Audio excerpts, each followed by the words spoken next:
right. What's up, everybody? How you doing out there? Thinker St. James with you here on a Tuesday. Tuesday is a very special day for the next couple of weeks. It is the Ultimate Fighter Day. In previous years, we would be watching the Ultimate Fighter live when it would air live. Now it's on Paramount Plus, and now no one knows when it comes out. So we're a week behind. We've got episodes 2 and 3 to watch tonight. We're going to do that together right here in a few minutes.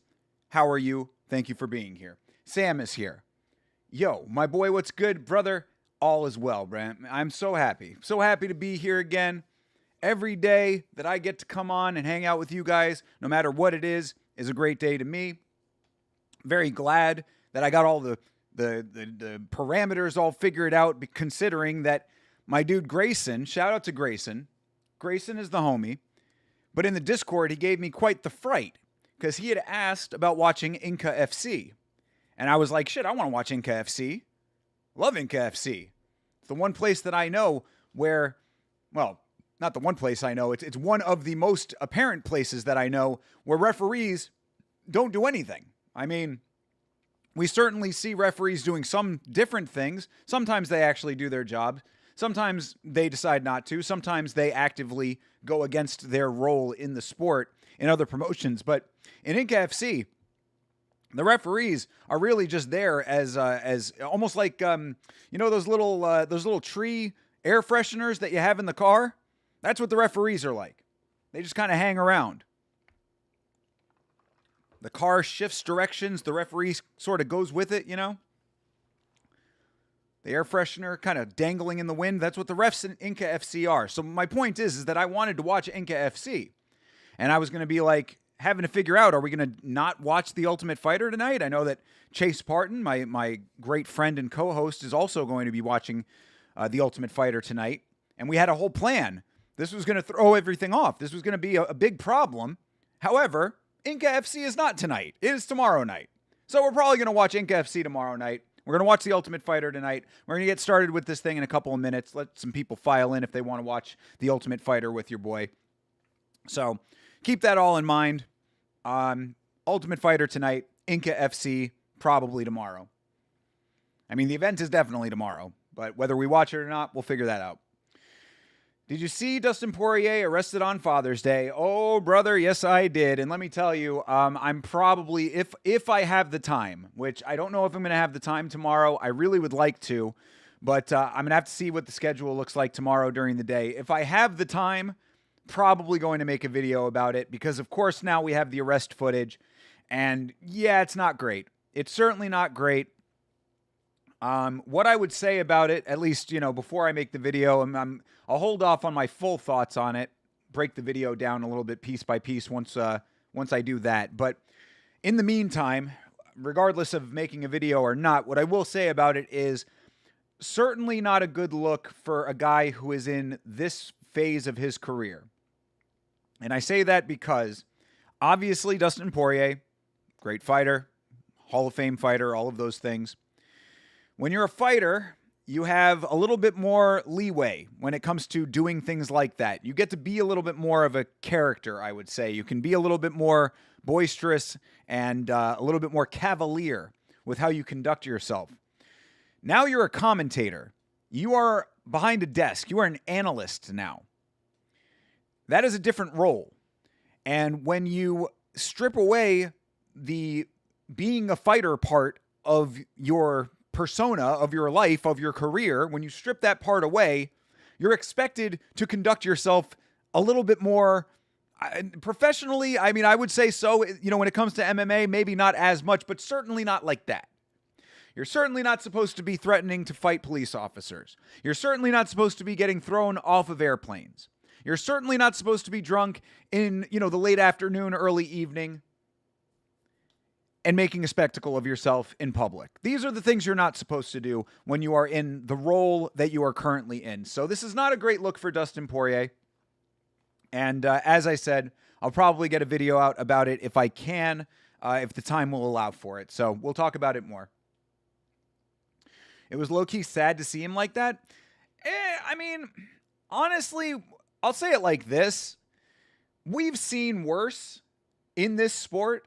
So I didn't really think that sure, it was not great. Like I said, it was not great. You know, obviously you're threatening people. That's never a good look. I don't know what he did to get thrown off the airplane.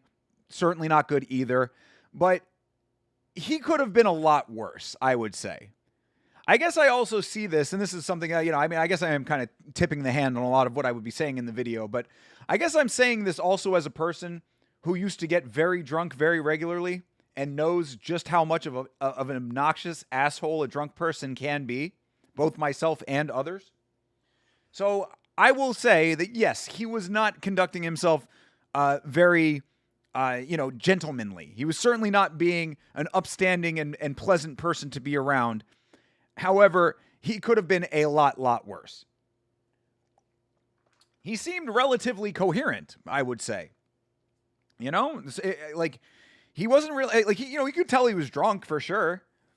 Was he slurring? Maybe a little bit, but he was not sloshy drunk. He was not drunk to the point of like falling over and shit like that. It didn't look like he was like blackout drunk. So I'm not trying to make any excuses for him. Trust me. I mean, of course, he should not have been intoxicated to the point that he's getting thrown off of an airplane. I certainly acknowledge that. But I think that we've seen worse in this very sport when it comes to drunk and disorderly. But either way, again, not a great look. And we'll see if I can get a video out about it. But tonight, of course, as I said, we're doing The Ultimate Fighter. Looks like nobody cares too much about The Ultimate Fighter anymore. I understand. I certainly understand this. The Ultimate Fighter, not the pull that it once had. As I had mentioned, just so that you're aware for anybody who is watching this, after I am done with my stream here, Chase Parton, my good friend and co-host from the Last Week's Fights podcast, we'll be doing a watch of, I believe, episode 1 and 2 of this same season. So we'll be watching 2 and 3. I don't know if he's going to do all 3 or if he's just doing 2 episodes or whatever. But we've got 2 episodes to do tonight. And Chase will also be doing a stream. And most likely I'm going to hang out and watch Chase's stream. So I will be in the chat for that stream if you want to hang out with your boy even more after this. But considering that there's no one really here now, I guess maybe it is not something that anybody really cares about anymore. What happened, man? What happened to The Ultimate Fighter? People used to care. I thought they did. I don't know. You know, I mean, even back, I want to say like back in season 31, I think it was 31 that I did the full season review of when I was doing all of the episodes, reviewing every episode, doing like Yama style videos of the episodes. I mean, I feel like people were caring about it at least a little bit back then. I also think that Paramount just kind of buried the show, to be perfectly honest. I don't think that anybody really cares about it because they don't, like Paramount's really not doing too much to promote it.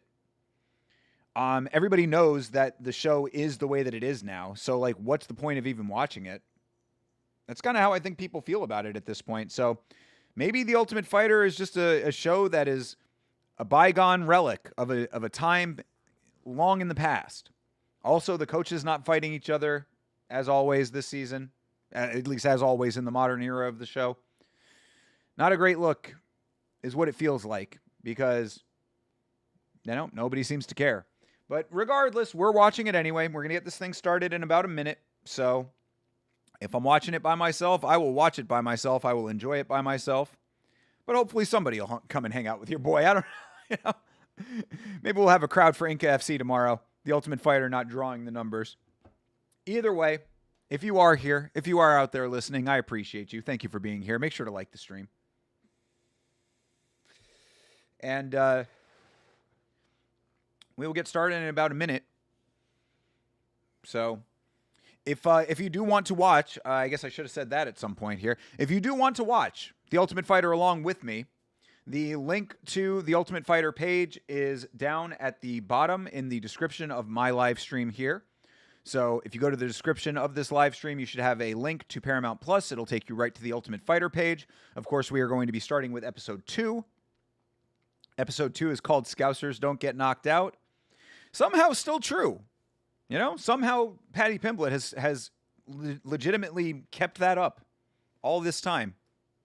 Went 5 rounds with Justin Gaethje. Pretty crazy that he was able to do that, but Scousers Don't Get Knocked Out is the episode that we're going to be watching right now. It is 10 past, so I ain't waiting any longer. Let's get this thing going. All right. So, I'm getting myself to the episode 2 page. I'm going to pause it because it always takes a long time to load up. So I'm going to pause it. I'm going to start it at 000. I'll start the timer and then I'll restart it for when we do episode 3. But we're optimizing my playback right now, as Paramount always seems to have to. All right, here we go. So now we've got it. So I'm going back to 000. All right, so episode 2 of season 34 of The Ultimate Fighter. Scousers Don't Get Knocked Out. We're going to get started with this thing right now. So if you do want to watch, you can sync yourself up to me. I will start the timer, and we are off to the races.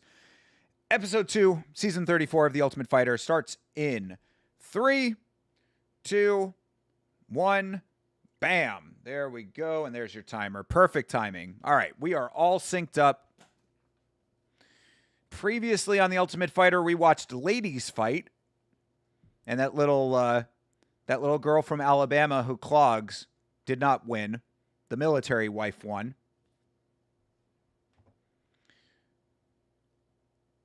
Oh, yeah, and I forgot that was a crazy element there. Yeah, that was an interesting... That actually was kind of interesting that this dude just straight up decked a guy. This guy fucking punched a dude in training and cut him.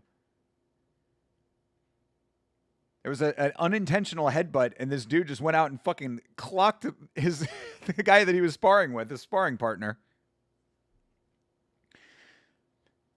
Was it Amaya, I believe was the name of the lady who won? Oh, Anna Melissano. That was the... No, that's the girl who lost. I think it's Jessica Amaya, I believe is the name of the girl who won, but I don't remember exactly. Either way.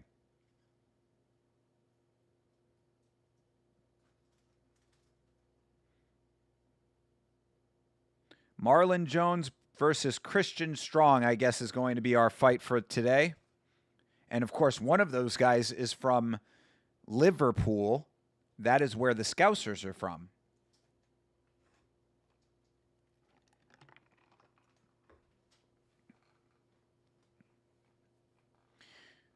They don't even they don't even put any effort into the intro anymore. It's like, all right, just stand there. Yeah, look tough.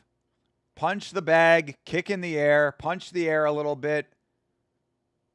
Melissa Amaya, that's the name of the girl who won, not Jessica, excuse me. Melissa Amaya is the name of the girl who won in episode 1. Episode 2, we'll see. We'll see who wins.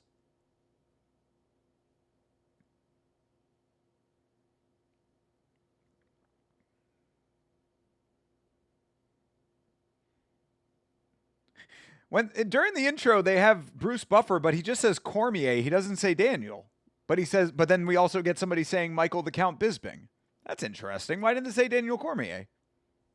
Maybe I was talking through it. Either way. All right, we've got everybody coming into the Apex here.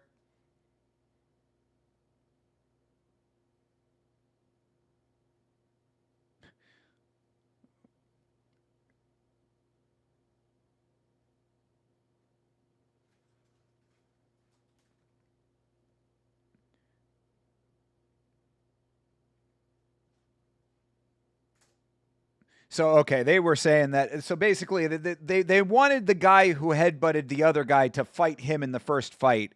But DC said he didn't want to send a guy cut into the fight. And I agree with DC on that.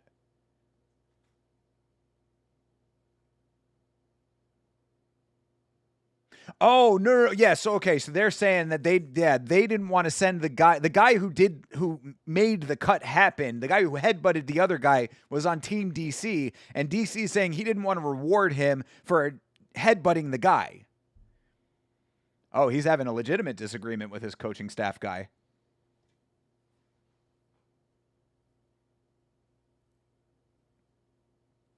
He had to bring him outside. He had to have a private conversation with him. Oh, now he's kissing him. Now he's getting kissed. DC's coaching associate just planted a wet one on him. Lovely. There you go. There's a little reality TV element.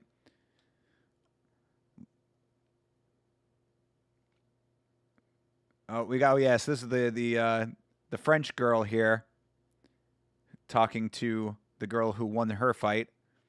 Oh, we've got men and women in. Are they sharing the same room? Wow. Okay. I mean, certainly very trusting of the situation here, or baiting reality TV drama.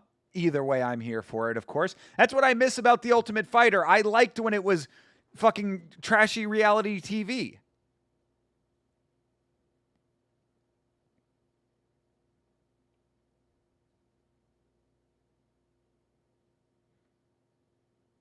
It is kind of funny, though, because they're saying that the girl who won her fight, Melissa Amaya, they're saying, oh, you seem like a different chick in there or whatever. And it is kind of funny because she does have, like, soccer mom vibes. she definitely is soccer mom coded. So her being a badass in the cage is fun to see. I appreciate it. And she fought great. She was really good in her fight. Oh, yes. And, of course, we are having our in the hot tub moment with the girl who lost her fight. Yeah, Anna Melissano. The clogger, as I call her.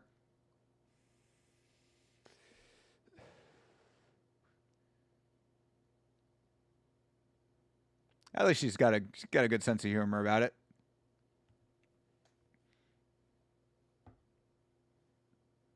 Aww. Yeah, I mean, it always sucks. We were talking about Melissa Mullins with that, not out here actively wanting to see women crying. Is this chick wearing she's wearing a thong in there? Chick in the pool with cheeks out. It's a sunny day out there. I guess it makes sense.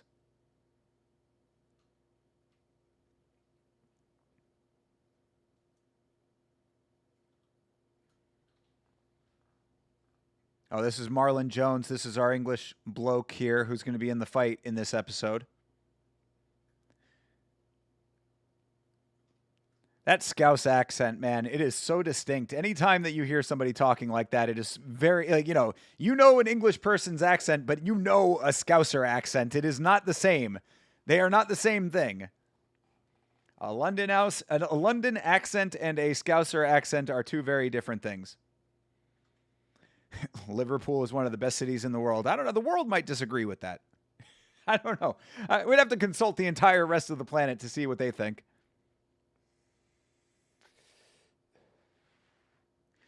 Oh, man, that sucks. This dude lost his mom when he was 7? Jesus. Couldn't imagine. Oh. Terrible. This is heartbreaking.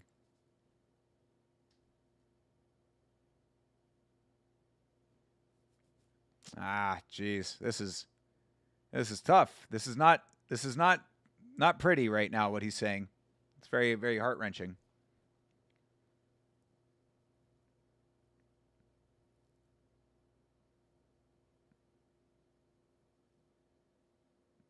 Oh, so he ended up with his uncle and his aunt, or I guess his nan is his grandmother, his uncle and his grandmother. All right, and here's the girlfriend. Cute dog. Not the girlfriend. Let me make that very clear. Not the girlfriend. There was a dog on screen. An actual dog.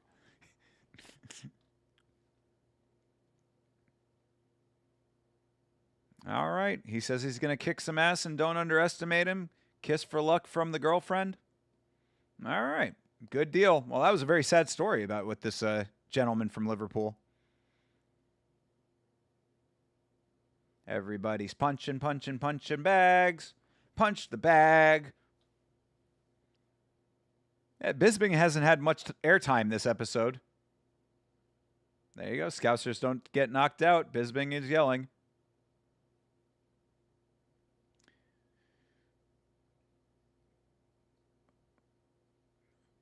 Okay, so Bisping is a wool, he says. I guess that's somebody from the countryside.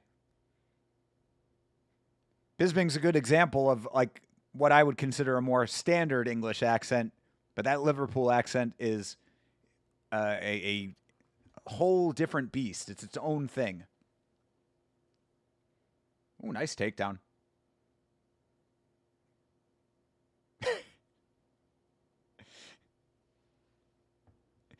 Bisping basically saying, I'm not saying the Brits can't wrestle, but we learn over time is what.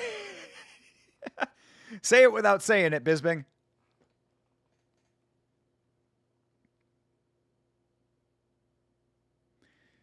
Wrestling is the kryptonite of an English fighter. Bisping just said that legitimately right there. Okay, well, let's see if Marlon Jones, I think, Marlon Jones. Let's see if Marlon can thwart the takedown attempts. Keep it on the feet, perhaps. Because, yeah, they did show him getting taken down. It was a very nice takedown.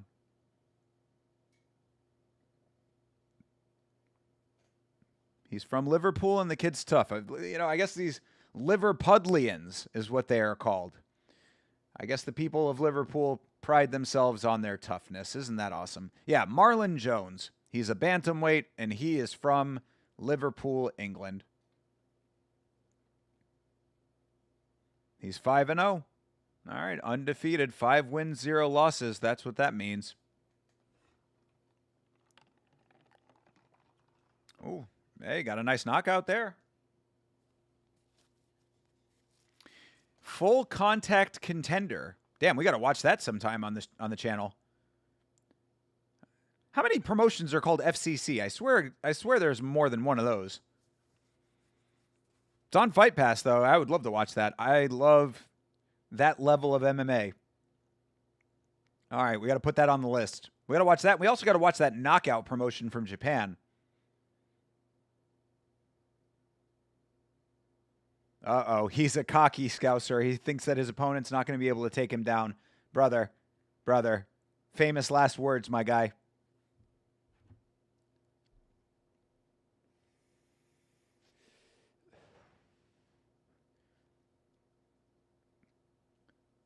How would you know? Did you watch tape? I love it when these guys are talking about their opponents.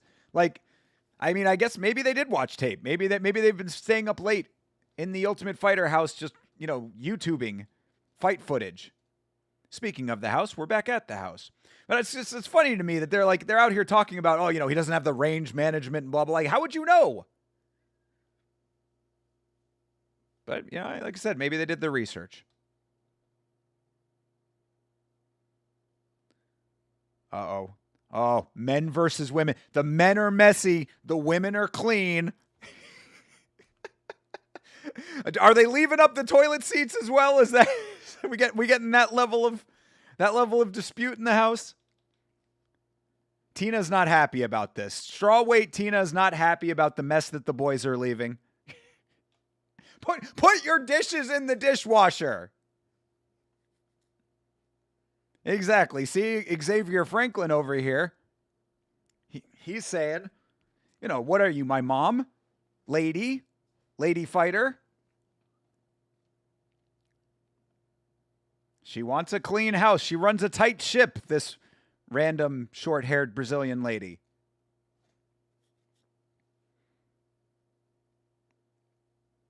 Yeah, it is funny to be directing all of your anger at one guy. She's getting mad at one dude. It's like, I didn't make all the mess.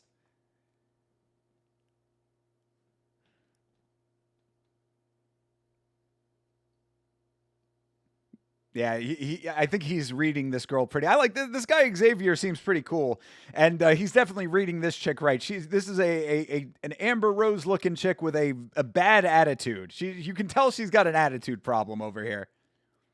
Sitting with the arms crossed, scowling, waiting for men to come into the kitchen so she can say something. Get out of here, lady. I don't answer to you. Who are you? We don't even know if you're going to win your fight.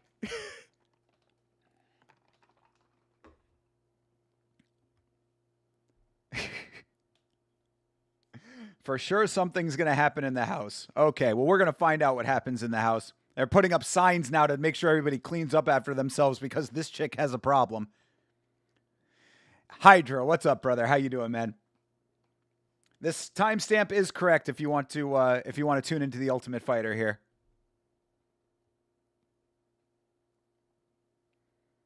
Yeah, everybody's recognizing that Tina's a little bit of a problem. Yeah, she's scowling. Everybody's commenting on how growly she is. She's a surly chick. Yeah, she just has a mean face too. That's the other thing.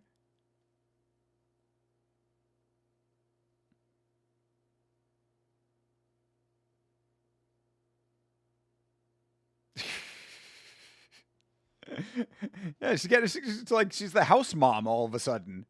Like, who elected you? All right, so this is Christian, who is our American competitor, I believe. Is this him? Because he's got all kinds of cuts all over his face already. Or is this the guy that... No, nobody's fought yet. Why is this guy already all cut up? He's got like a scab over here. He's got a healing cut on his nose and like a healing cut on his forehead. This dude, I guess he came out of a fight and directly into the Ultimate Fighter. But yeah, you can he's healing still. This man is compromised. Oh yeah, and this is him. This is the guy who's fighting today. Fight House MMA in Everett, Washington. Hey, look at this dude. He's legitimately cut up. Very strange.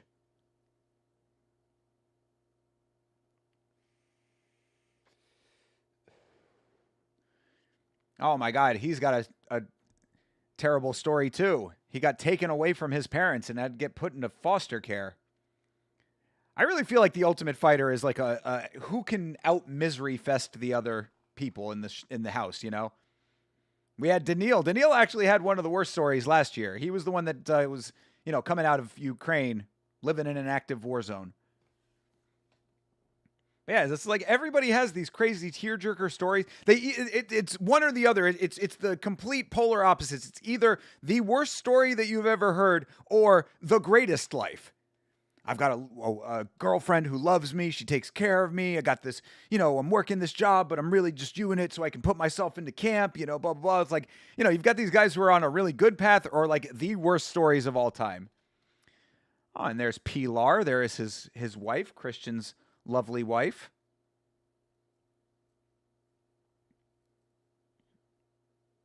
All right. This is our home. They have a little apartment.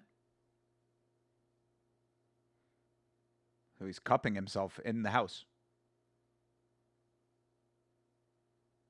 Cupping with red light. He's doing it himself. I thought you usually have other people do the cupping for you.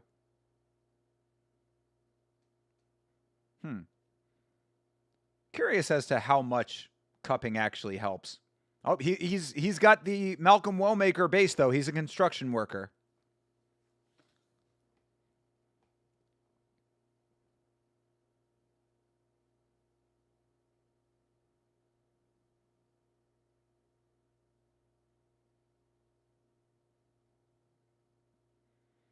Yeah, I mean, this is, you know, a guy had to overcome the struggles of being taken away from his parents and growing up in foster care. That's no joke.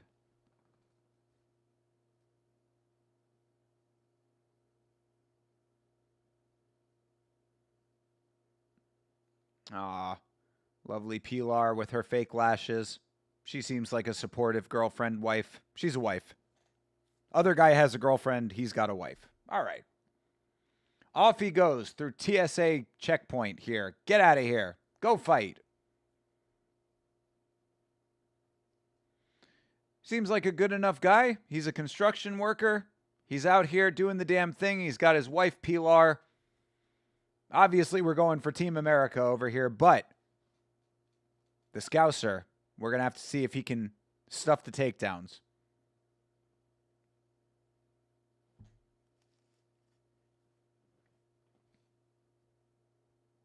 He's an American wrestler.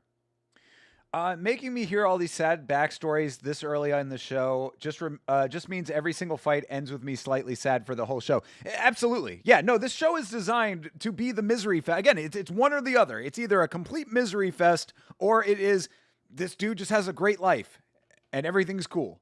There's no in between. But it does, yeah. I mean, you've got two guys with very sad backstories, and you know that one of them is going to lose the fight. So you're exactly right. Yeah, you're going to be sad one way or another. But the silver lining to it always is the fact that at the end of the day, both of these guys are probably going to be in the UFC, whether or not they make it. They become the Ultimate Fighter or not. Whether they make it to the end of the show or not, they'll end up in the promotion one way or another. The Ultimate Fighter doesn't matter anymore. We know this. We watch it out of an obligation to the history of this sport. This is almost like a religious aspect of the sport to me. You know what I mean? It's like you grow up, you don't necessarily believe all that shit in the Bible, but you still go to church. You know what I mean?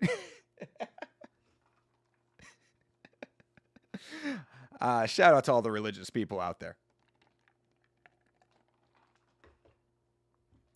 It's the roots, It's the roots of the sport. We know how important the Ultimate Fighter is to the history of the UFC, so we keep watching. Even though it is a shadow of its former self. I do hope that the fact that there are men and women in the house makes something interesting happen this season. Hopefully, bitchy Tina is going to be creating some drama, maybe. Watching a show by obligation might be the worst review of it possible. Well, I mean, really, look, okay, to be a little bit more charitable, the fights are generally still good. Like the first fight, the women's fight, Amaya versus Melisano, that was a good fight. So of course we're watching episode 2 right now, but the first fight of the season was very good. Good fight, ended in a finish. So there is still value to watching the show, but it is kind of funny because it's like, what's the point of winning the Ultimate Fighter? Most of them are still going to be in the promotion, and the actual person that wins the Ultimate Fighter, it doesn't always pan out to be that great. You know what I mean? Daniil Danchenko is looking pretty good, but for every Daniil Danchenko, there is a Ricky Turcios. Also, Rodrigo Ceznando, the other winner of the Ultimate Fighter, if I recall, he is a coach on this season. Where's Robert Valentin? You know that he wants to be a coach. Robert Valentin would be a coach anywhere you would have him. I guess except in Israel. He's, he's got opinions.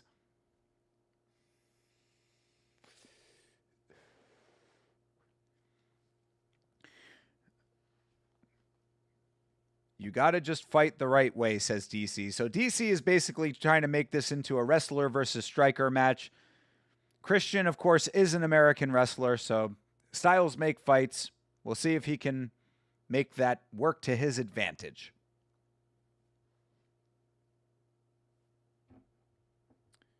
All right. We are back. We are at the Apex. I believe it is time for the weigh-ins. It is. It is time for the weigh-ins. Let's see if everybody makes weight.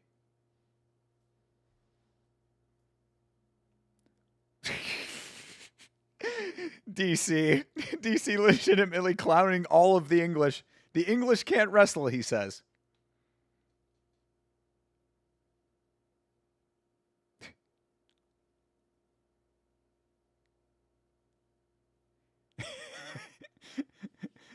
Marlon is letting himself get riled by DC's trash talk. It's not even his opponent that he's getting riled by. He's getting riled by Daniel Cormier.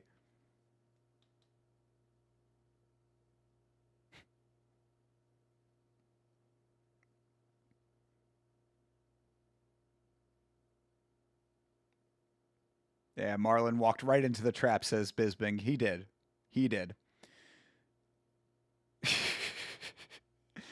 I mean, look, it is the pair of unks being unks. I appreciate this. I am all for playful unk banter between Bisping and DC.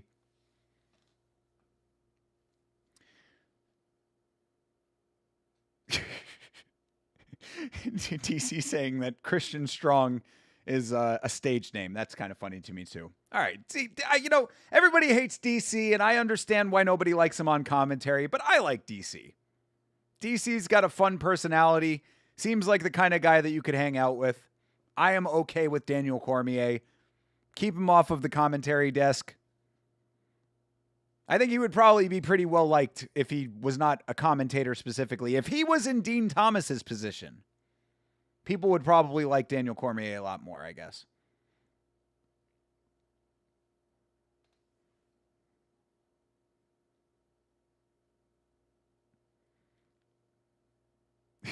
This guy Xavier Franklin seems like a real cool dude. He's definitely the standout, like, cool guy of the season. American muscle. I agree, brother. I agree. America, fuck yeah.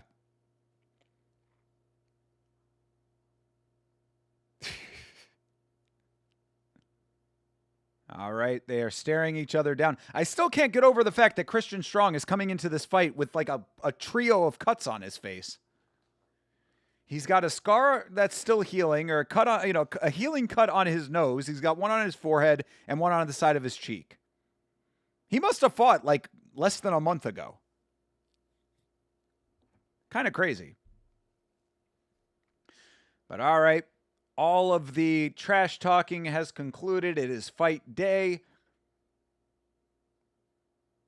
One thing that I have certainly noticed about this season of The Ultimate Fighter compared to last season is that they have not licensed a lot of music for this season. We at least got some cool off-brand, like rap songs from unknown rappers on last season of the show.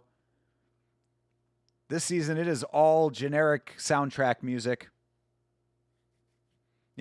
I used to like in the show when they would have the little sound bite from the song where it's like, I'm the animal that can't be contained. And then it would just cut to something else. But we're not getting that this season.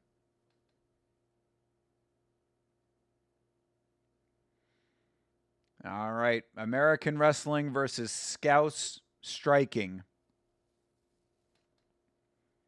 I want the American to win out of, love of country, but I think that my money is on the Scouse in this one.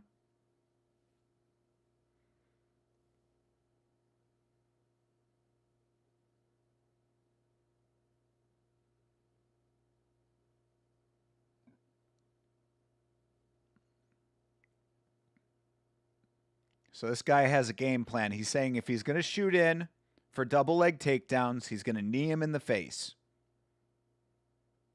This is a good strategy.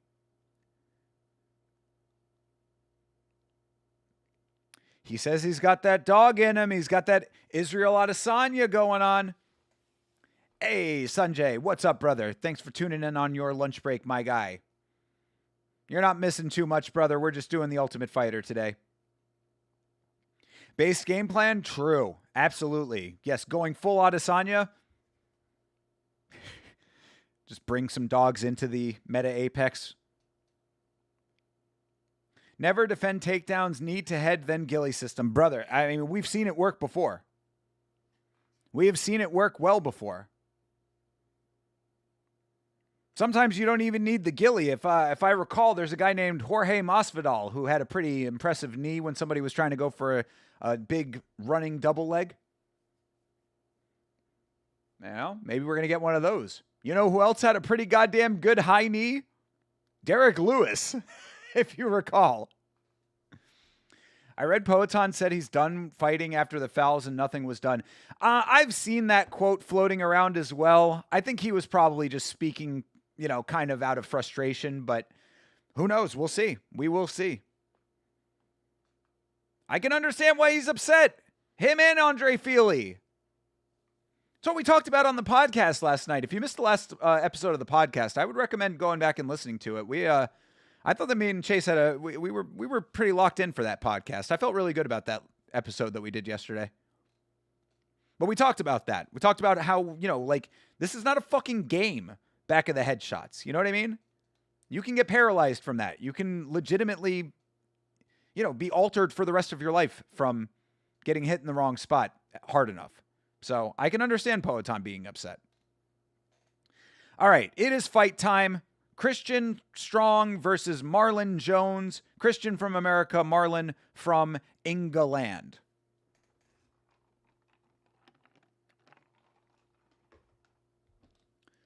That was a great episode, but I think all episodes are pretty great, so I'm biased. You're the man, brother. Appreciate you, bro.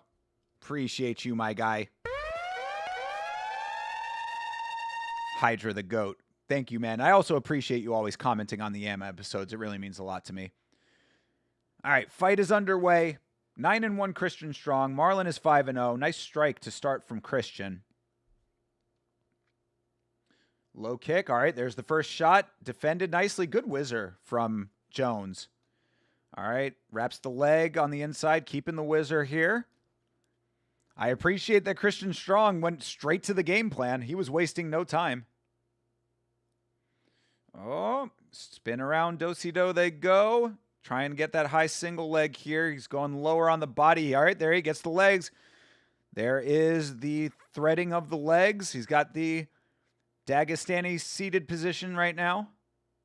There's the handcuff. Almost. Nope.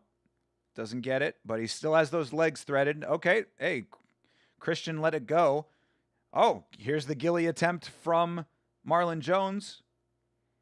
Kind of holding him in place. Smart, actually. Not a bad maneuver here. He's 38. Pretty sure he made enough money. Why not retire? Who would make a good coach from when I watch his YouTube. Yeah, I mean, if he feels that he did say that literally was what he said, is that he felt that he had done enough in the sport. It's like, if you literally feel that way, then sure. I don't see any problem with him retiring. He has done all that he needs to do. I mean, being a 2-division champion, his legacy is cemented. He's also one of the most popular fighters on the planet as well. So really, if he decided to retire, I don't think that anybody could be too mad at him. All right, Christian Strong still holding him on the cage. Jones is going to have to enact some of this plan B right now. There you go. Push the head down, trying to get back to his feet. All right. Oh, but yeah, nice repositioning by Strong. He takes him out into open water now. I mean, Marlon is doing a nice job of trying to get out of this, but Strong is doing a better job of keeping the control. Yeah, plus a 2-division champion glory. Absolutely. He's one of the most credentialed combat sports athletes of all time, and he will go down as a legend. I mean, Hall of Famer is an understatement. All right, Strong trying to posture up here.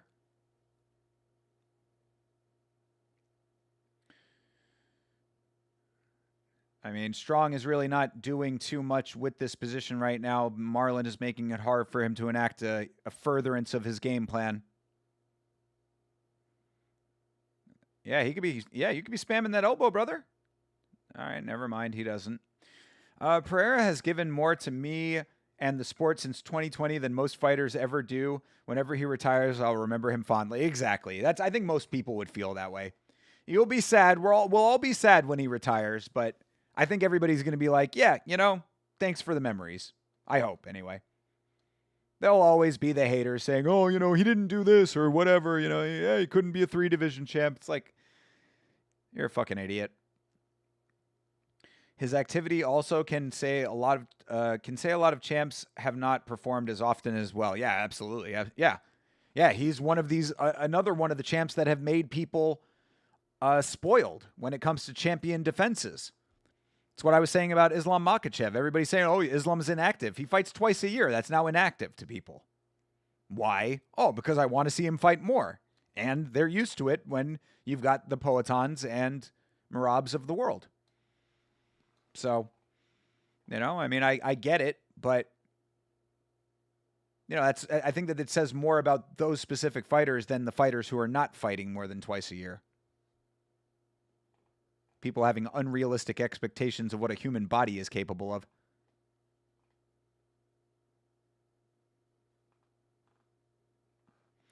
All right. I mean, Strong has just been laying on top of him this entire time. You're really not missing much.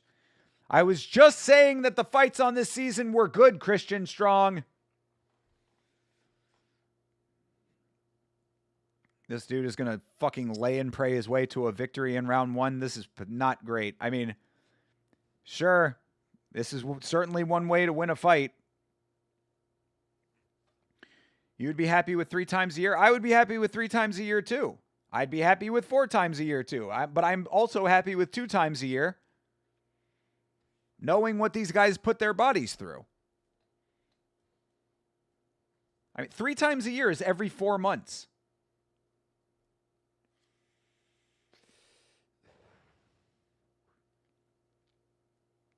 To be fair, boxers at high levels fight only twice a year. That's what I'm saying. Yeah, I think twice a year is very respectable and should be respected. Oh, this guy's so inactive, blah, blah. Like, no. It's a reasonable level of activity, I would say. And if they want to go for the third, then that's their business. You know what I mean? Like, that I guess is what I'm trying to say. I think the framing of it should be 2 times a year, absolutely awesome. 3 times a year, damn, that's impressive. As opposed to, oh, he only fights twice a year. He should really be fighting 3 times a year. Like, you know, just I think the framing of it should be a little bit different. All right, let's see if round 2 can be a little bit more competitive here. Of course, if it is more competitive, they will go to the sudden death round 3. So let's see if Marlon can stuff the takedown. All right, there's the single leg attempt again. All right, he's doing a decent job at defending it. And there's the takedown. He's only seated right now. He's still up against the cage. Man, this is what you come to the Ultimate Fighter to see. The next generation of lay and pray fighters. Also, there are closed-door meetings that we do not know about that the fighter may just say no to. A good deal for me, I'll wait. Oh, yeah, not a good deal for me, I'll wait. Yeah, of course. Absolutely. Yeah, contract negotiations, all of that. There's plenty that goes into the sport. But fans don't care about that. Fans just say, me want fight. Me like your fight. Me want more fight. Fight more. Nice knee by Christian on the stand-up there. All right. Christian actually doing something aside from laying and praying here. But he is certainly smothering the fuck out of Marlon Jones here. Scousers might not get knocked out, but they certainly get wrestle-fucked.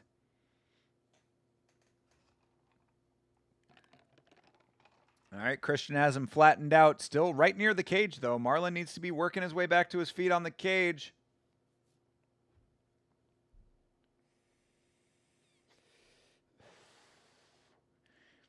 DC screaming for Christian to stay between himself and the cage, or between his opponent in the cage. Stay between him and the cage, he says. He's got him flattened out, laying on top. This is legitimate cuddling position. Ooh, that looked like a back of the head shot. Even on the Ultimate Fighter, you get back of the head shots. Yeah, you got to work. Exactly. They're telling Marlon he's got to work. You got to get back to your feet, my guy. Get up. Jiu-jitsu might not be real, but apparently American wrestling is. Christian riding his back. Marlon is almost back to his feet now. All right, he's got 2 feet on the ground, but his hands are still down. All right, back to 1 knee on the ground. Brother, you have to get up, my guy. Over halfway through round 2.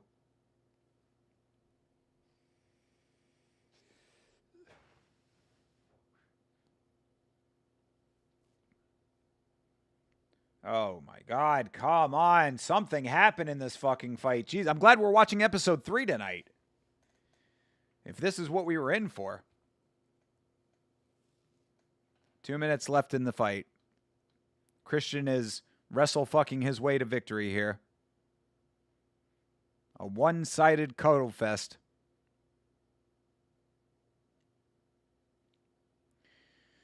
Oh, my God. All right. Marlon, you're back to your feet. Christian still has his back. Oh, another takedown. Jeez. Oh, my God. Seriously.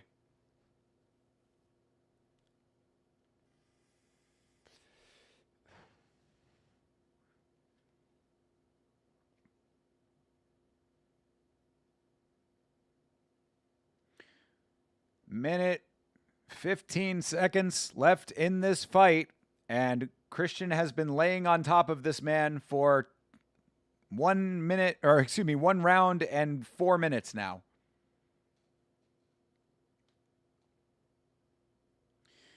Also, I feel injuries out and in camp are more prevalent in MMA because of all the factors of training multiple disciplines. Very, very, very true.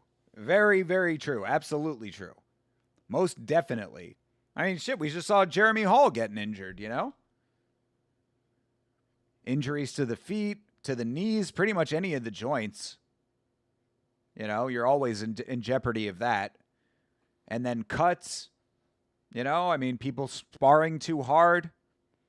Concussions. We heard about that with Raja Jackson. He had just been concussed in training before he did what he did. So, yeah, no, you're absolutely right. Absolutely. Injuries in camp, injuries out of camp, injuries from fights that you have to heal from for multiple weeks, athletic suspensions from the commission. There's plenty of reasons. But again, I think reasonable people would say that, you know? Yeah, rib injuries nobody talks about. That. There you go. Yeah, how about the injuries that are not visible, right? Good point. All right, well, that fight is over. That fight sucked. Episode 1's fight was good. That fight, not so good. Not so great.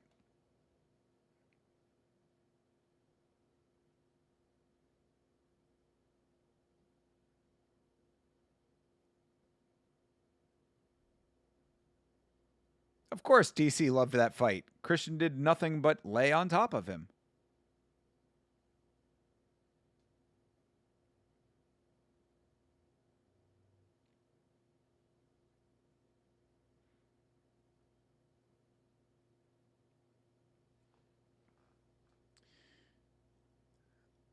I had a hairline fracture once in a rib and could barely wipe my butt and could not work for 3 weeks. Yeah. No, rib injuries are like really, really bad. I have heard that from other people that like, you know, you get like, again, even like a hairline fracture and like it is the most painful pain. Yeah, rib injuries are no joke. That's why when people were saying that Ilya might have like, you know, broken a rib when he was getting kneed in the side by Justin, it was like, yeah, if he had a rib injury, then yeah, no mas is completely appropriate. There was no way to continue at that point. Oh yeah, I forgot Dana is at these fights. Dana had to sit there and watch that fucking smother fest. Stay in this position, you'll win the fight. Exactly. Dana knowing that like DC is training these guys specifically to be not unimpressive, but to be, you know, not exciting fighters.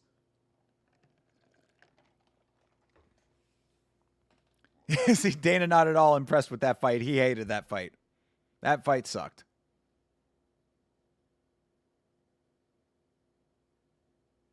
All right, Christian Strong gets the win.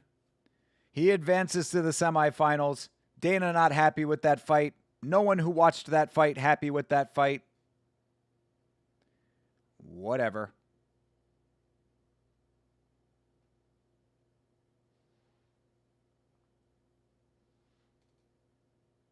Marlon Jones gets devastated, completely dominated with lay and pray wrestling. What an episode. At least we had a little bit of cattiness from Tina the Brazilian. So long-winded. Do I want more activity from champs? Yes, but I do get it if as there are many factors. Yeah, I mean, again, I think that being reasonable is the more appropriate way to be. And at the end of the day, it really doesn't matter anyway, right? I mean, fans can be upset if they want to be upset about it. Champ's going to do what the champ wants to do.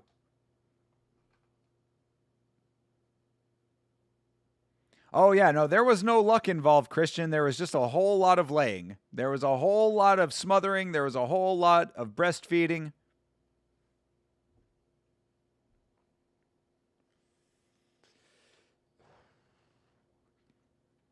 All right, Team DC is up 2 wins this season.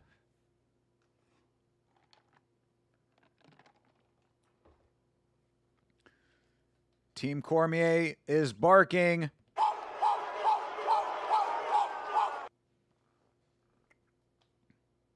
Woof, woof. All right, and our announcement for the fight of next episode, which we are going to be watching tonight in just a few minutes. All right, Gigi Canuto, she is a Brazilian lady. The answer is maybe more weight classes, shrink the gap in weight, or just keep doing interim, which I am not a fan of. No, the answer is fucking take what you get. The answer is be okay with what you get. I feel like the fans are fucking spoiled in this sport. Like, wait for the people that you like to fight when they're healthy enough to fight so that the fights are good, and watch other promotions when they're not fighting. Like, I don't think that there's no answer needed. Stop expecting more than what you are getting out of these fighters. Don't expect more than is reasonable. That's all you have to do. Which is why I respect these champions when they say, like, I don't care what the fans think. It's like, good, you shouldn't. We'll still be here, we'll still talk, and then we will still watch your fights, and everything's going to be the same and fine. Yeah, non-title fights are bang. I mean, there are plenty of banger non-title fights. We had a fucking banger fight last year between Adrian Luna Martinetti, and Mark Vologdin on the Contender Series last year. Uh-oh. Why do the Brazilians always have to fight with each other on this show? This is the second season in a row where we've had Brazilians fighting with each other. The Brazilian ladies are going at it this time. Team Pakistan? I didn't realize we had a Pakistani lady on this season. Gigi Canuto thinks she's going to be the greatest female fighter to ever live. Oh, yes, and the Pakistani lady is fighting next episode. All right. So we're going to see what the Pakistani lady has to offer us in the next episode of this show, which we are watching tonight. Let the credits roll, and we're going to get started in a few minutes with episode 3. I think my perspective is I would like to see more fights that make that champ extra money. Yeah, I mean, I would too, but I would like, well, we're talking fighter pay in general, then I mean, that's a bigger issue that like, yeah, I mean, they should just be making enough money to make it worth their while to fight when they fight. But, I mean, you know, again, like what I would prefer is that you have the champion fighting at their full capacity and greatest potential. I would much rather a fighter come in full health, full camp, all of that. I mean, obviously full camp for a champ, but like, you know, 100% healthy so that you get the best version of them in the fight. As far as the money goes, hopefully they're getting enough money as a champion that it's not that big of a deal. But then again, that goes to the fighter pay argument, which is a whole other ball of wax. If Pakistani fighters are anything like the Indian ones, I bet she loses. Well, first of all, Pakistan and India, bit of a rivalry there, so I would not be comparing the two of them, you know, at least not to them. Second of all, we give everybody the same, we give everybody the same shake around here. But it is Pakistan versus Brazil, so I kind of know where I would be leaning, at least. But again, we're going to see. We're going to find out in just a few minutes, so we'll wait till 9 o'clock, and then we'll start a 10-minute countdown here. I should stop the timer. So will this just restart? Whoop, that was the wrong button. There we go. And it will restart. Okay. So we're going to take a little bit of a quick break. I'm not going anywhere, but we're going to take a break from watching the show because we are doing another episode. So thank you guys for being here. I appreciate it, even if you guys are not watching The Ultimate Fighter with me. If you do want to watch The Ultimate Fighter, of course, link to The Ultimate Fighter page is down in the description.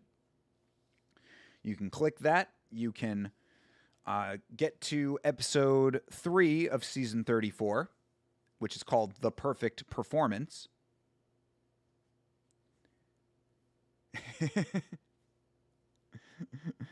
I don't think he was aiming anything at you, Sanjay. If you were in the fight, we know you'd win, brother.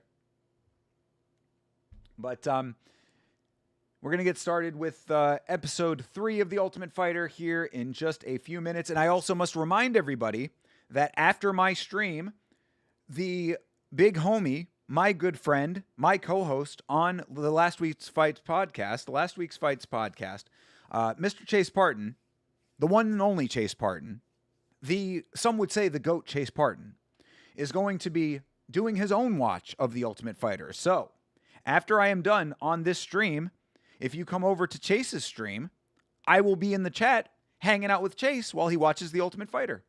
So if you want to hang out with your boy a little bit extra in text form this time, come over to Chase's chat after this.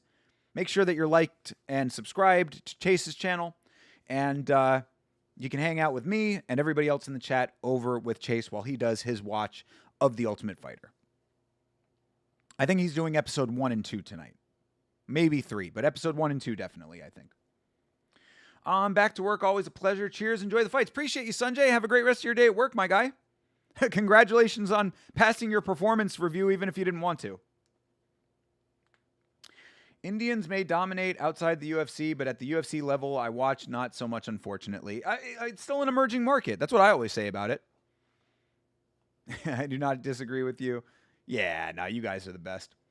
But yeah, no, it's true. I mean, you know, what I say, like, I am praying and I am very much hoping that India becomes one of the next big nations of the sport. I mean, there's so many people there. You got to imagine that there are a bunch of beastly fighters that are just waiting to get the proper amount of training and become the next generation of great Indian fighters. So, you know, I class India in the same way that I would class maybe France, not now, but maybe France like 3 to 5 years ago. You know, I mean, you can still say that France is somewhat of an emerging market in the sport, but you know, they're definitely coming into their own now. India is probably around that same point, and I don't know if I'm struggling to think of any time that I've ever seen a Pakistani fighter before. So this might be the first time that I have ever seen a person from Pakistan in the sport. I gotta have seen somebody from Pakistan at some time fight. One of these promotions, I'm sure I've seen a Pakistani person fight, but you know, I'm looking forward to this Pakistani lady. Anita Karim is her name. The issue is lack of coaching and training, plus the culture is not a combative one. I only got into combat sports because I'm American. Yeah, no, yeah, I'm aware of the culture over there, but it's becoming more prevalent. I mean, they have their own fight organizations now, and it's only a matter of time. So hopefully the coaching gets better and the fight caliber gets better, and over time they raise in the ranks. But we'll see. We shall see. And we'll find out how Pakistan does in about 8 minutes' time.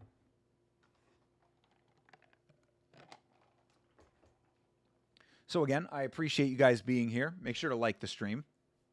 It's the homie thing to do. What else?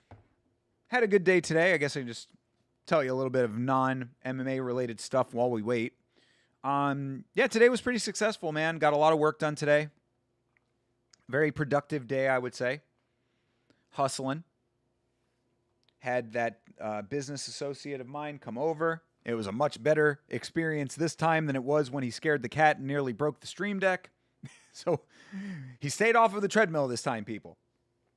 So that was all good. Got a lot of stuff done with him as well. Sent out all of my invoices for the month, so that was good. Hopefully your boy is going to get paid. And yeah, now I'm watching The Ultimate Fighter. You know, like I said, even though The Ultimate Fighter is a shell of its former self, I still love it. I still love The Ultimate Fighter. I still have faith that there's going to be some entertainment value on this show every year, even though in recent years it always proves me wrong, except for the one with Connor, which we reviewed the entire thing of. We reviewed every single episode of that season, and thankfully so, it was the last entertaining season of The Ultimate Fighter, period. But that was good. I'd love to get back to a point where I could do that again. You know? I wonder if I could still get away with it, because that was all... You know, I'd have to go back and check and see if those episodes are even monetized, you know? Because when I did that show, that was way, way before Yama was monetized. So I'm curious if that show is... if those episodes are even monetized or not, because I use clips from the show in it. We do have a couple seconds here before we get started. Let me just take a quick look. I'm curious now, just because I was talking about it, to see if they actually monetized those episodes. Because, you know, you use any kind of footage of anything, you know, copyrighted, even if it's just small little clips. And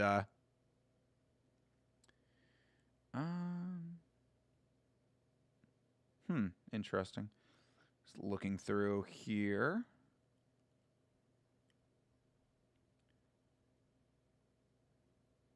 Why was this copyrighted? What copyrighted? Oh, yeah, no, never mind. Okay. Just going through. Sorry, guys. I know that this is not necessarily anything for anybody but me, but since we were talking about it, just going through all of my videos now to see what's monetized and what's not. Limited ads on the video where I talk about that one dude who got arrested for sexual battery against a minor. That dude who's going to make his UFC debut on the Contender Series and then didn't out of Team Alpha Male. I forget what his name is. Bleeding Edge, what's up, brother? How you doing, man? Good to see you, my guy. We're going to get started with episode 3 of The Ultimate Fighter in about 5 minutes.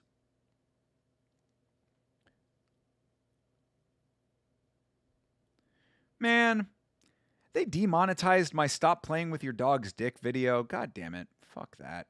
Anyway. So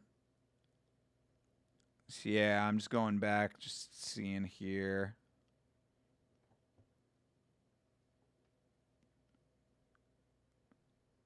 Yeah, some of these ones make sense. You know, the Rose Namajunas video is not monetized because of the subject matter.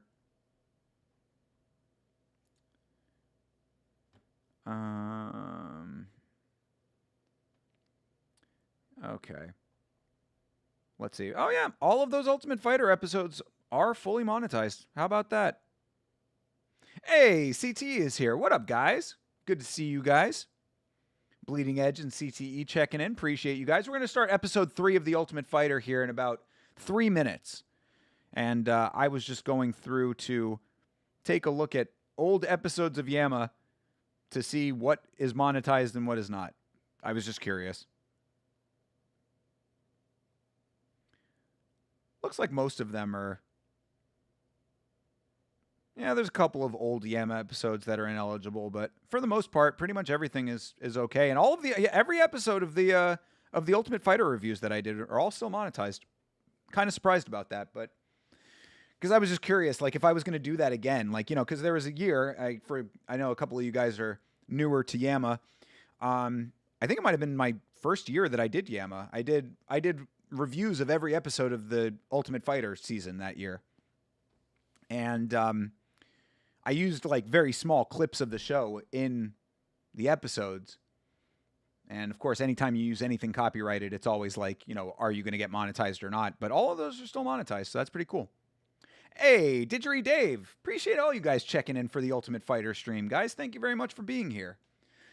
Just so you are aware, if you do want to watch episode 3, I already watched episode 2, so we're done with that. But episode 3, I'm about to start in about 2 minutes. So if you want to watch episode 3, I know all you guys are in different places around the world, but the link at least is in the description. You can go to the Ultimate Fighter page if it's available for you, and we're going to start episode 3. I'll give you the countdown and the timer like I always do, and we will do a watch-along of episode 3 of the Ultimate Fighter. And just so everybody is aware as well, after this stream is over, Chase Parton is going to be doing his own stream of The Ultimate Fighter. I think he's doing episode 1 and 2 at the very least. He might do episode 3, but at least 1 and 2. So after this, I will be in Chase's chat hanging out. So if you guys want to hang out with me more, we can all hang out in Chase's chat with everybody else. Have a real good time with the GOAT, Chase Parton. So we got about a minute, and we're going to get this thing started. I'm going to get my headphones on. If you are getting yourself ready to watch along with me, what I'm going to do is I'm going to click the link to the episode, and then I'm going to get it queued up to 000. So I'm going to do that right now because, of course, you always have to optimize the playback when it comes to Paramount Plus. Here we go, optimizing playback. So I've clicked the link, but I'm going to set it to the very, very start of it, and then we're going to get started. All right, there we go, and we are at 000 now. So we're going to get ready to go here. So if you do want to watch episode 3 of season 34, entitled The Perfect Performance, we're going to get started in just a minute. Start yourself at 000. As always, I will give a countdown, and then I will start the timer. Appreciate you guys being here, checking in, though. You guys are awesome, as always. Much love to you. Big shout out to Maniac yesterday as well, by the way. Maniac is an old school person that used to come around the chat when back way before Yama, actually. That was back when I was doing video games. Maniac is a friend from many years ago, and it was great to see him and his very generous donation during the podcast yesterday. So thank you to everybody who donates. All you guys, I think, have donated at one time or another. So thank you to all you guys. You guys are the best. All right, it is 10 after. It is 10 after 9, so we are going to get started here, guys. If you want to watch, click the link, get yourself queued up. I am at 000 of The Ultimate Fighter, Season 34, Episode 3. You only have 2 episodes of 34 on Paramount? Bro, they must be doing you guys in Australia dirty, dude. I do not understand why they're doing you so dirty. Do you think the perfect performance they're talking about is a fight or someone dancing or singing in the house? That is a great question, Hydra. All will be revealed in moments' time here. So let's get this thing started. I'm sorry, Didgeridoo Dave. I wish that I wish you could be watching with us if they have not released episode 3 yet in your region. That really sucks. I was certainly hoping that by now it would have been released everywhere, but yeah, I guess we're gonna have to find out when Australia gets them. But either way, I still appreciate you being here. And if you don't want it spoiled, feel free to navigate away from the stream. But you are still the man, and you are still very much appreciated. Let's get this thing started, though, guys. Here we go. Season 34, Episode 3 of The Ultimate Fighter. Team Cormier versus Team Bisping. We're getting this thing started right now. So we are starting here in 3, 2, 1, tough. And there's your timer right there. All right. We are seeing the previously on The Ultimate Fighter, seeing the ladies fight. Of course, they're not going to show replays of episode 2's fight. That fight was real bad. Dana was not happy with that fight, and neither was your boy.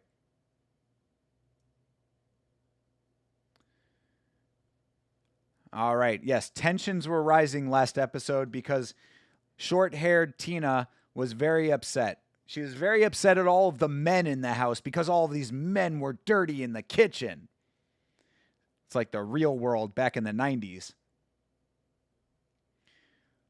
I said, there's definitely going to be a toilet seat debate at some point on this season.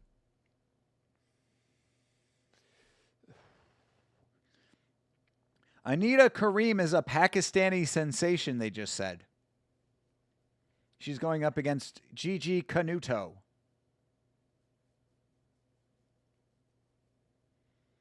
And like I said in the last episode, they don't even put any effort or emphasis into the intro of the show anymore. It is literally just look at the camera, punch a heavy bag, kick and punch in the air a little bit. And that's about it. All right, I want to listen this time if they're going to actually announce Daniel Cormier's full name. It sounded like they specifically cut out the Daniel part in the intro. Yeah, no, they literally didn't. They don't. It just says Cormier. It just says it does not say Daniel Cormier. It just says Cormier. And then it says Michael the Count Bisping. Why did they cut out DC's first name? Maybe they were doing it for time. That's so weird. That is a very weird thing. I just noticed that last episode, but it is very true. It just says Cormier, not Daniel Cormier. Very strange. A lot of pressure on Team Bisping. We know that the teams don't matter in this show. There's no pressure on Team Bisping. There's literally no pressure on anybody but the fighters. Teams don't matter. Most of the fights don't even matter. Most of these people are still going to make it into the organization one way or another.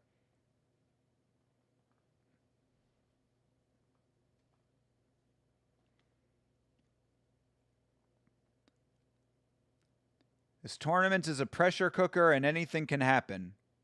Certainly doesn't feel that way anymore.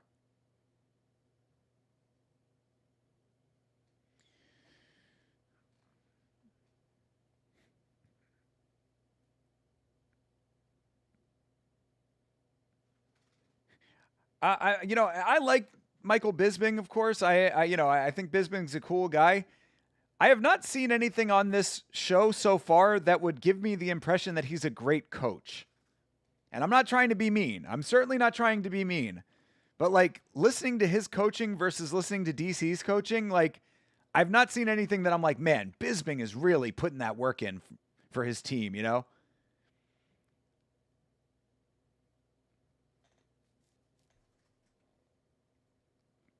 Because he basically just now was like, all right, we're just going to have you do like sparring rounds. We're going to get everybody else to like kind of watch while you spar. I cannot wait for this chick to fight. There's this chick on here with the gold tooth. Mackenzie Stiller is her name. She is a wild looking lady. She's got a jiu-jitsu tattoo on her arm and she's got a gold tooth in her mouth.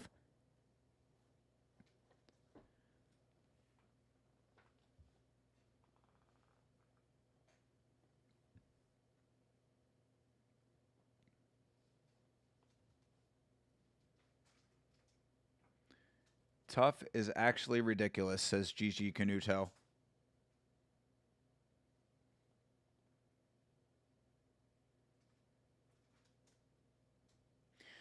Yeah, Marlon and Anna are the ones that lost their fights, and now Anna is the sparring partner of Gigi Canuto, who is going to be fighting today.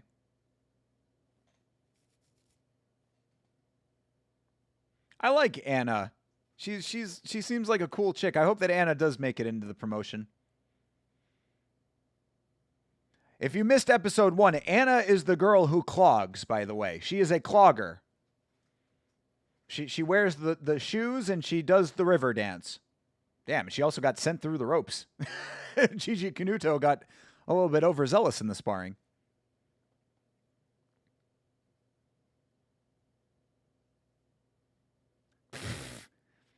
Bisping being a bit of an asshole, telling her to give him her best shot to the stomach and then just tanks it and is like, is that all you got? Yes, haha, Bisping, she's a woman.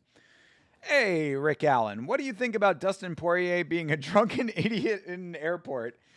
You think he needs to go back to fighting ASAP? No, well, Rick Allen, what I said about, we talked about that a little bit at the start of the stream. I'm probably going to make a video about it, but what I said about it is that when you are no longer a fighter, you cannot be conducting yourself the same way that you were when you were a fighter. You have to be conducting yourself like a civilian now. You don't get away with that same stuff anymore. Does that mean he needs to go back to fighting? No. He just needs to conduct himself like a professional adult. He can't live a normal life without fighting, maybe? Hard to say based on that specific incident. I wouldn't go that far off of that specific incident, but we do know that that is a real thing. So I don't know. We'll have to see. But we'll talk about it more in the video that I make if I do have the time. If I have the time to do it tomorrow, I'm hoping to do it. Maybe Connor's replacement at 329 is going to be Dustin. You think that he gets arrested and that they're going to instantly book him for a fight because of that? I don't know. We'll see. But I'm missing the Ultimate Fighter over here. We'll talk about this stuff some other time.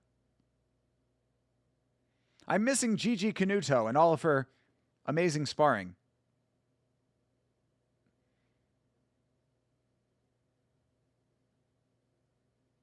Gigi Canuto said she's going to be the greatest female fighter of all time. This is what she said.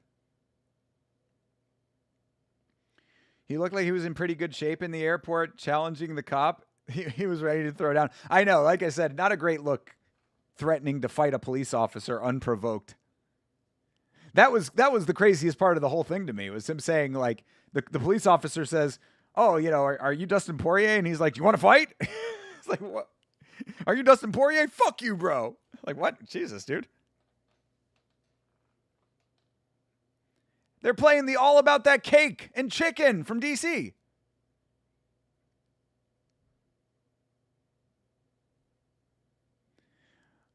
They're pranking DC by getting a very large picture of him from the Cake and Chicken video and putting it in the house.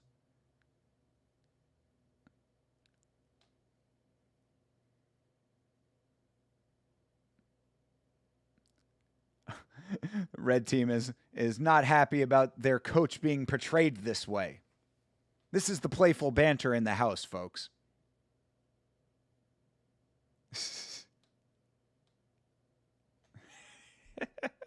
It's fun. Guys, they're having fun.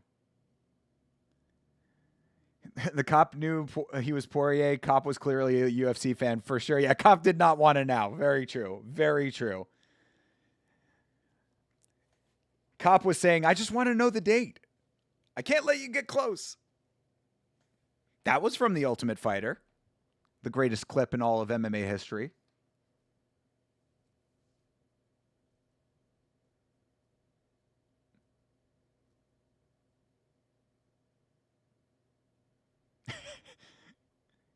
This this chick Tina is like, she is a no-nonsense chick, man. She's got no personality. I mean, she has a personality, but not a happy one. She has no sense of humor whatsoever. She's like, this is not funny. The DC from his picture is not funny. Nah, she's all right. She's just a serious lady, and she doesn't like dirtiness. She likes cleanliness. She values cleanliness.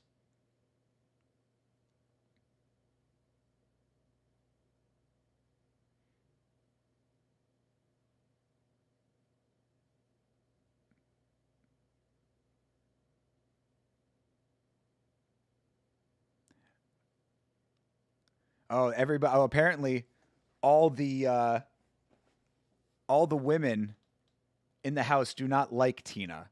Tina is the unpopular one in the house, and it's because she's kind of mean. She's the mean girl of the house. So now all of the other girls are ganging up on her, and they're all talking shit.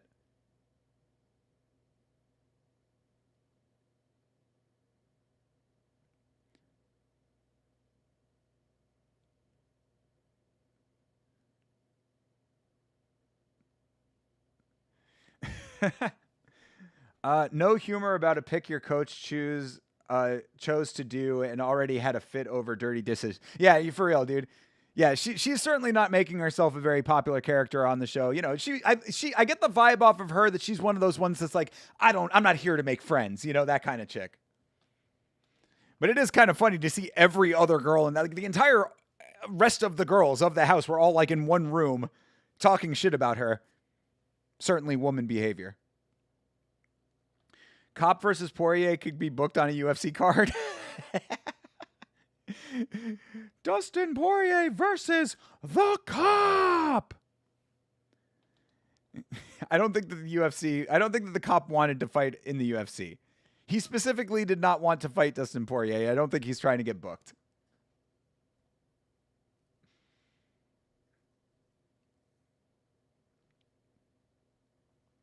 The primary focus doesn't need to be making friends, but making friends isn't demonic. Yeah, exactly. It's like, you don't have to be there to make friends, but you also don't have to be a complete bitch. But I don't know. Like I said, it's reality TV. She's probably not even that bad. You know what I mean? She's probably not even that bad. She's probably just, she's like the Brad Katona of the season. Like, Brad Katona was not that bad on the show. Oh, Brad's a diva. Brad's a diva. He was fine. He was just a guy who, wanted to train a little bit differently than other people. But it's reality TV, so they have to make it out like she's, the villain of the show this season.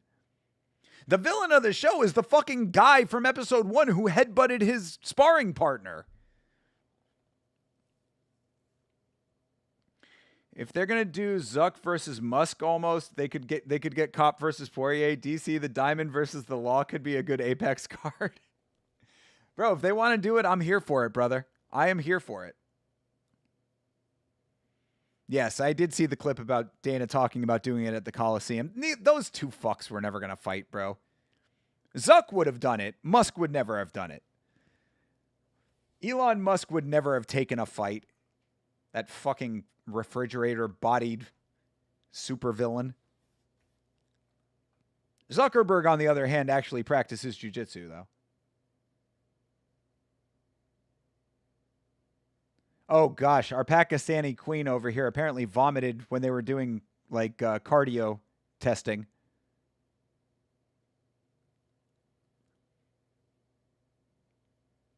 That's not great. That is not great that she was pushed to the point of exhaustion and vomiting in a training session. That would show a lack of conditioning.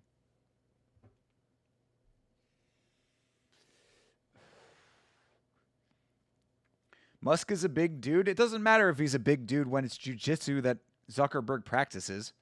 What's Musk going to do when he takes him down? We've seen Demetrius Johnson submit a guy who was like 150 pounds larger than him.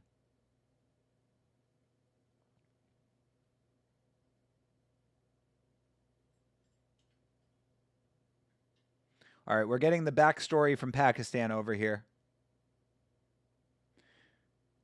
Pakistan can't even beat cardio. Yeah, I know, dude. Yeah, like it's not looking great for Pakistan right now. And she's also saying that she doesn't really have that many women to train with in her gym. She's got like a couple.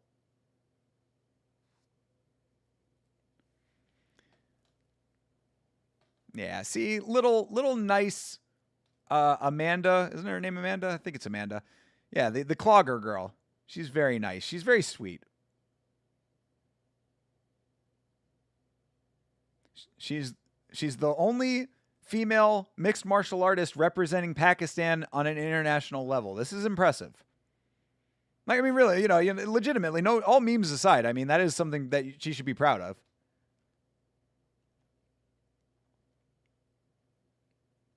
She skipped her education. She went straight to fighting. I appreciate this. I like her story. She's 6-2. Ugh. Oh, and she is a BJJ brown belt though. That's good.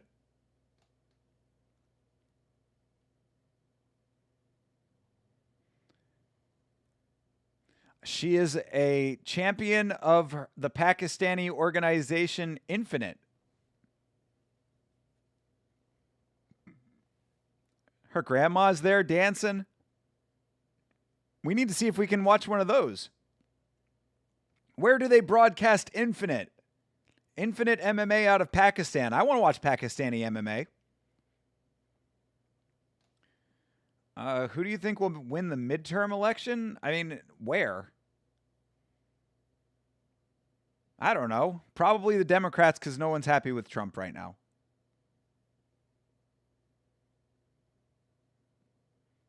It's got nice kicks. At least when she's hitting pads.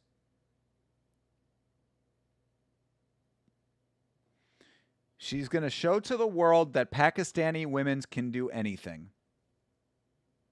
Yes, I know in America, but the midterm elections are like a lot of places, brother. Like, what race are you talking about? But like I said, it's probably going to be a blue wave because everybody's not happy with Trump and the administration. So it's probably going to be... We have a pendulum in this country. It goes red for a couple of years, it goes blue for a couple of years, then back and forth, and nothing ever actually changes. It just gets worse. So I guess technically it does change. It just continues to get worse. Oh, hold the phone, people. We're having an excursion to Power Slap. God, Dana could not resist fucking shoehorning Power Slap into this shit. And now all of these fighters have to pretend like they actually care about Power Slap. They're in the VIP of Power Slap. Oh, what a fucking honor that must be.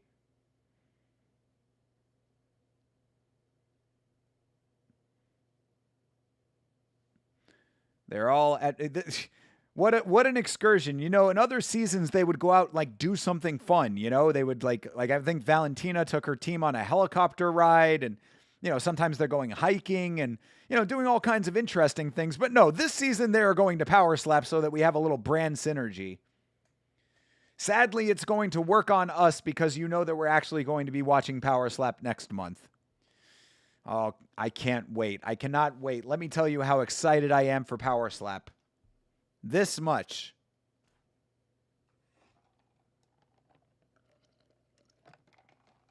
Oh, I think Bisping is commentating on Power Slap.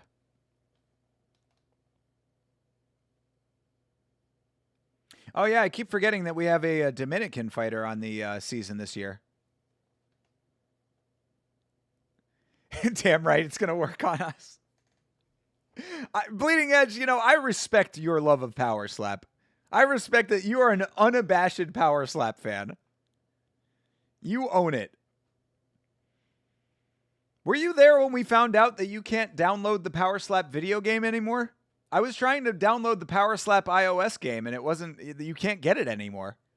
Not iOS, for me it would be Android, but you can't get it on the App Store or the Google Play Store anymore. The Power Slap video game has been lost to the sands of time. I wonder if it's on the Internet Archive at this point. I'll have to go and see if I can find it and fucking emulate it.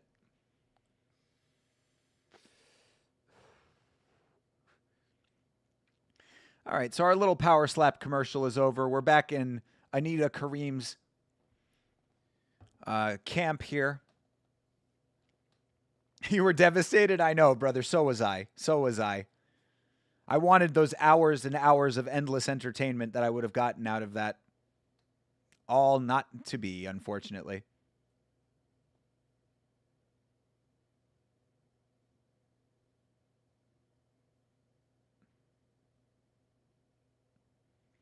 I want you to know you're going to kick this girl's ass.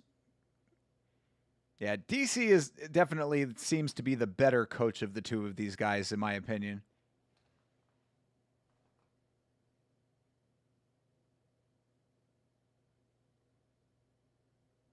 She's a southpaw.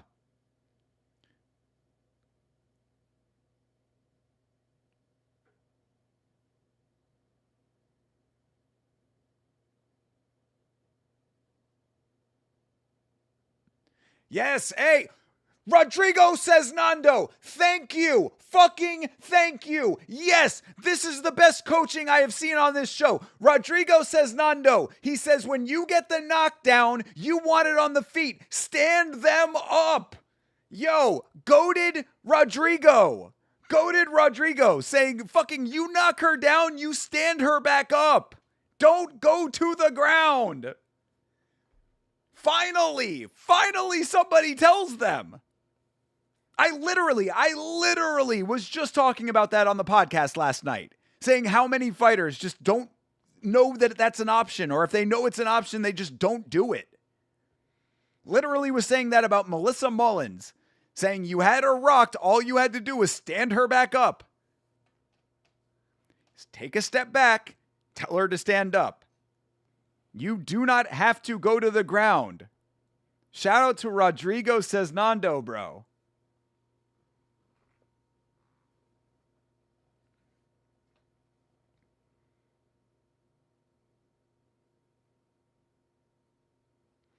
All right.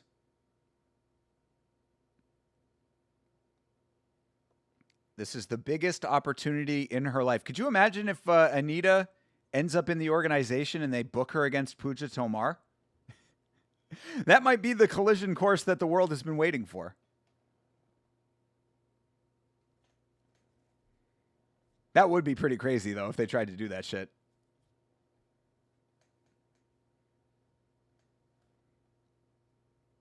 All right, they're grilling chicken.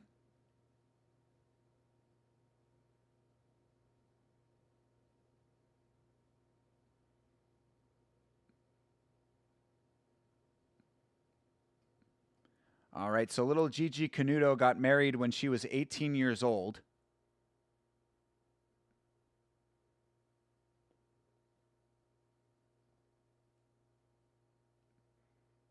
She found the one early, she says.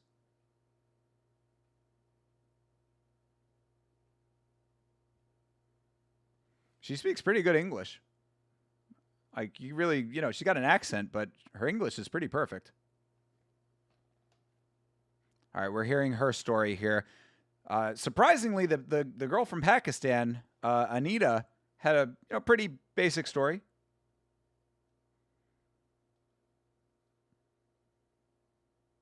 I think that this girl just said that her dad's a doctor. Okay, Gigi Canuto also comes from... See, what did I say last episode? It's either the worst stories or the best stories.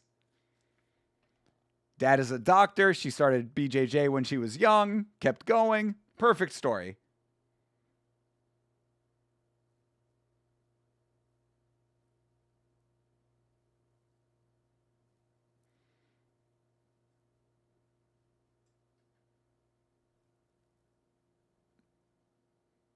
All right, so they went to the United States. They went to Pan Kids. They did, I guess that's the Pan American, not Pancrase. I would assume it's not fucking Pancration. Maybe it was. Maybe there's a kids Pancration out there. Yeah, what is Pan Kids? Not pancakes. No, okay. Pan Kids, yeah, it's the Pan American IBJJF. All right. Yes. Children's BJJ. Although we did find out, myself and Chase did find out that there is a documentary called, I think it's called Kid Fight. And it's about child MMA. Apparently a real thing.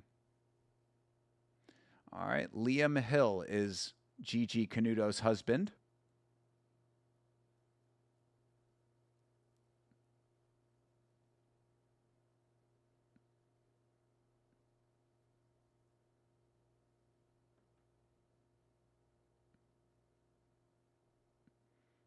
Seemed like a pretty happy couple. They love shooting guns. A couple that shoots together stays together.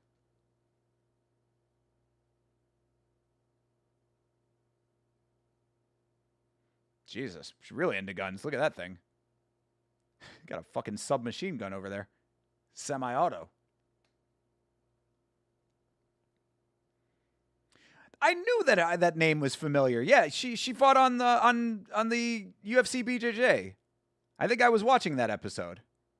I think that was the episode I watched. I think that, yeah, 6. That I knew that her name was familiar.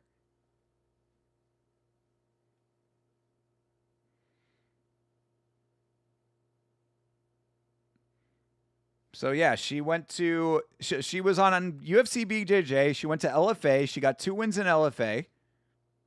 Yeah, she perfect career trajectory over here.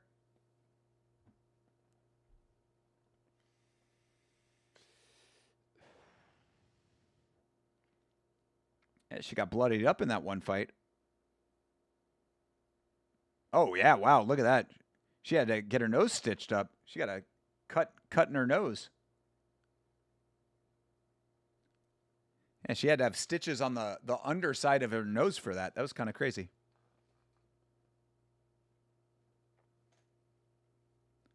I like her emote, too. She's got an emote where she's like, thumbs down. I like Gigi Canuto. She got personality. Even though she had a nice, easy life, nothing wrong with that, as long as you fight good. All right, they're at the weigh-ins here.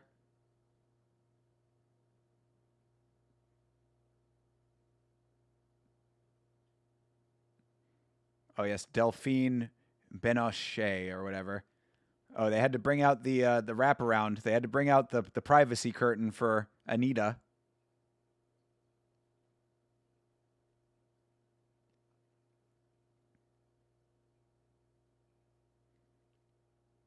Okay.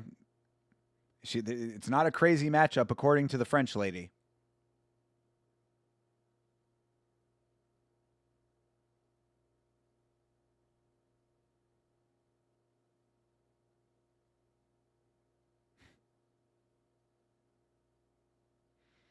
Gigi Canuto is talking shit right now. She's out in DC.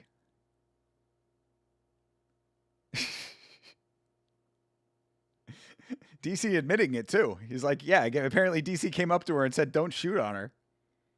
That's not how it works around here.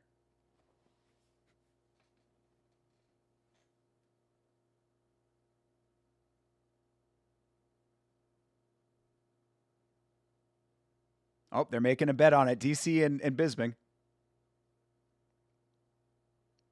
Oh, yeah. DC is like, how much you want to bet? And Michael Bisping's like, I ain't trying to put money on it.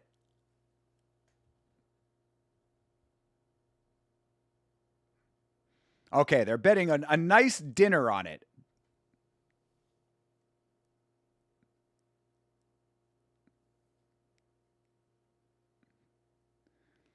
Not $500. Damn, that's a cheap knockout.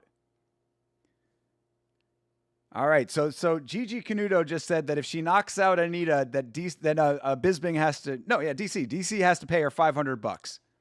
$500 for a knockout.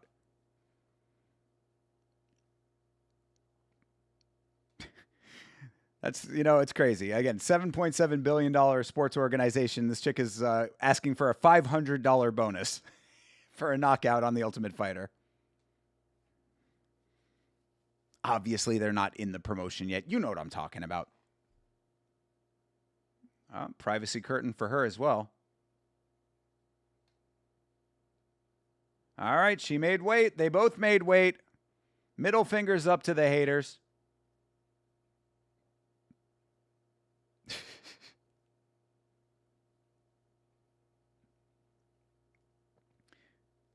All right, no touching, says Jeff Mullen from the commission. They are staring each other down. Anita is smiling. Gigi is locked the fuck in. Anita can't help it. She's like laughing at her. Lol. All right. It is fight time. Fight number 3 of the Ultimate Fighter. Fight number 1 was great. That wasn't a women's fight. Fight number 2 was a men's fight that fucking sucked. Let's hope that fight number 3 is a good one. Oh, no, we're back in the house. Oh, no, this must be a quick fight. Oh, no, this is going to be a quick finish. Again, if I don't think I've said it this season, but if you've watched The Ultimate Fighter, you know that the length of the actual episode portion dictates how long the fight goes. So if they are back in the house right now, that means that the fight is going to be a quick one.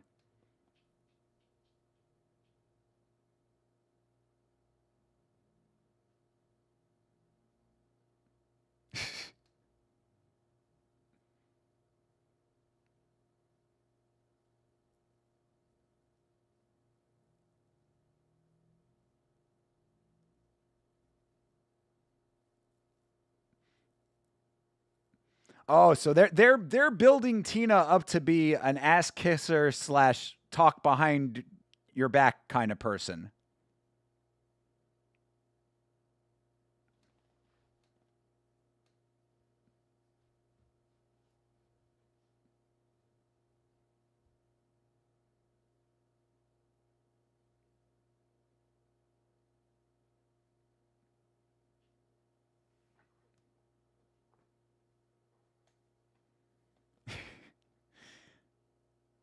This, bro, this is like straight up reality TV with these women. Like, he was talking to her, but then she was talking about this. But it's like, what is this shit?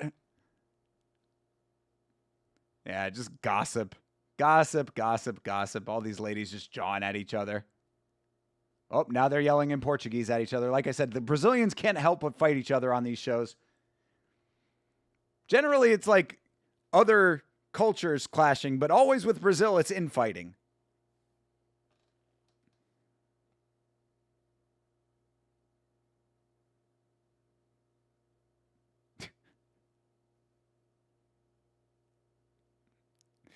Yes, Tina is the villain of the season. We are understanding.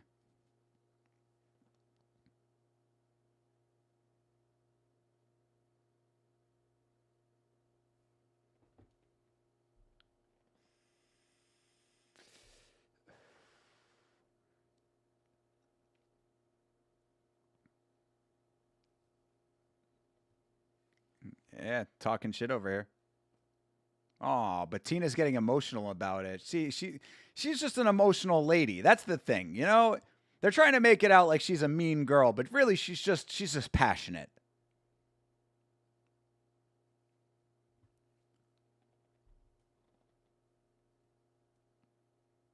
Yeah, Gigi Canuto is like me. She holds a grudge forever. That is a Thinker St. James characteristic. I never let go of a grudge. I had a song about that, actually.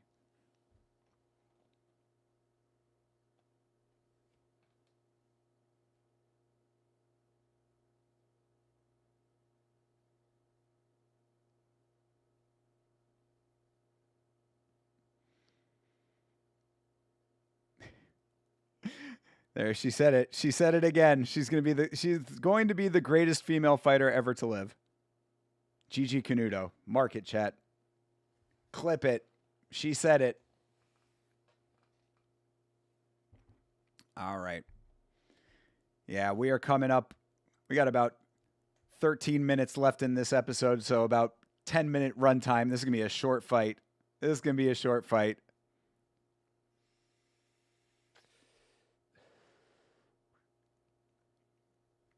Mackenzie Dern is there.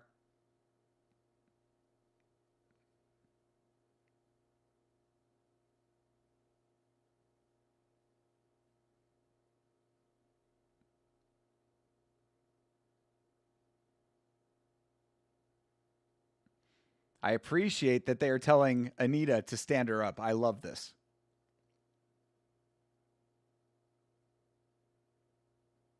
Aim for the throat. I mean, I guess they're saying aim for the throat because you'll actually hit the body. I mean, aiming for the throat is expressly illegal. Why would they tell her to aim for the throat? I guess because you'll probably end up hitting lower than you're aiming. Or either that or you hit the chin. I got to believe that that's the idea, is that you're aiming for the throat because you're not going to hit the throat. If you hit the throat, that's not a legal strike.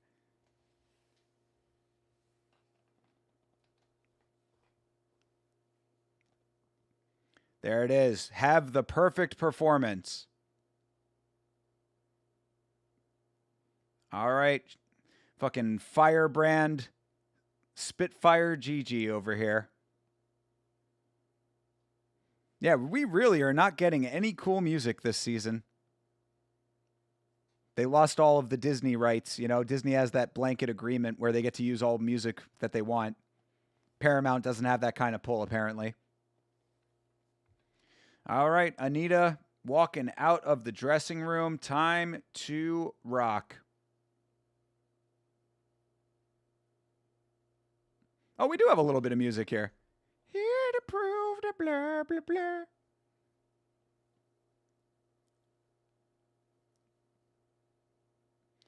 All right. It is about to be time. Team Pakistan in the building. I mean, I got to root for the Pakistani, but knowing that this is a short fight, I'm not super confident. We'll see. We will see in mere moments here. She wants that contract, Anita Karim.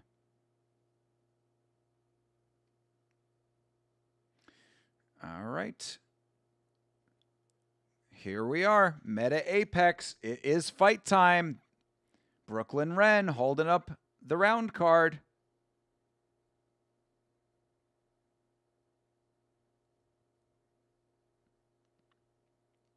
All right. Anita Karim, 29 years old. Jeez. Gigi Canuto is 23 years old.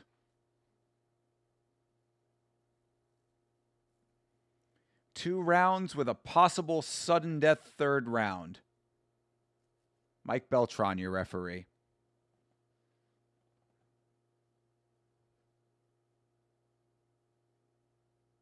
All right. Handle the business, says Mike Beltran. 6-2 Anita versus Gigi, who is 7-1. All right. Front kick from Gigi. A little soft one. Ooh, nice connection for Gigi. Right hand. Solid cross. Nice front kick from Gigi. Oh, whoop. Hey, mouthpiece. Hey, whoa. Yeah, time. Wait, what? Wait, what? What? What the hell was that? What happened? I thought her mouthpiece was out. She got hurt to the body? Damn, Gigi talking shit. Wait, I thought her mouthpiece came out. So, okay, just to talk through what happened there, I guess she kicked her in the stomach, but it looked like her mouthpiece came out. She was like, it looked like she was going down to like get her mouthpiece.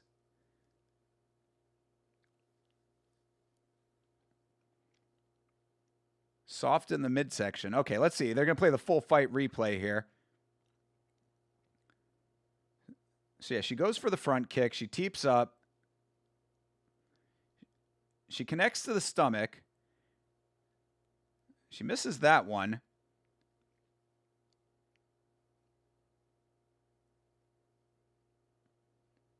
But, yeah, I mean, I thought that she had lost her mouthpiece, but apparently she just kicked her in the stomach, and that was it. Which nationality won? I'll give you a guess. I mean, literally, Brazil won with one kick. Yeah, so she kicked her. She got a really nice solid front kick, and I thought when she doubled over that she had lost her mouthpiece. The way that she was looking, it looked like she was fishing around on the ground. Yeah, so she did lose her mouthpiece. So yeah, Beltran just didn't. That was weird. I mean, look, Gigi did the right thing. I don't understand why Beltran didn't stop action for her to put her mouthpiece back in.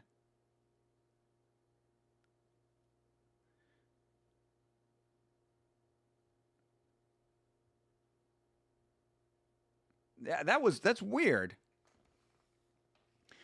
You're not watching. You don't give a fuck about Tough. This is just better background content for gaming than anything else. All right, I appreciate it. Yes, Brazil won with a front kick that doubled her over, but she lost her mouthpiece and was fishing for her mouthpiece on the ground, and then Beltran didn't step in to stop the action while she was putting her mouthpiece back in.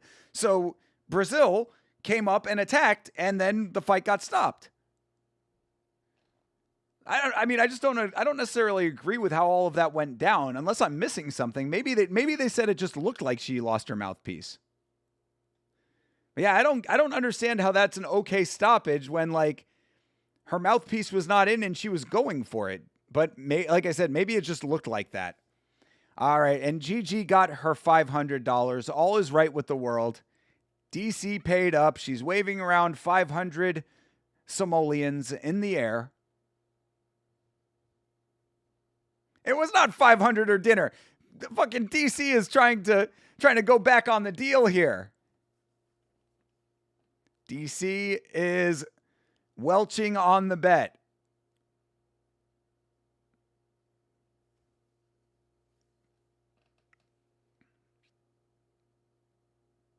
I mean, she did get a knockout, though, technically. Technical knockout.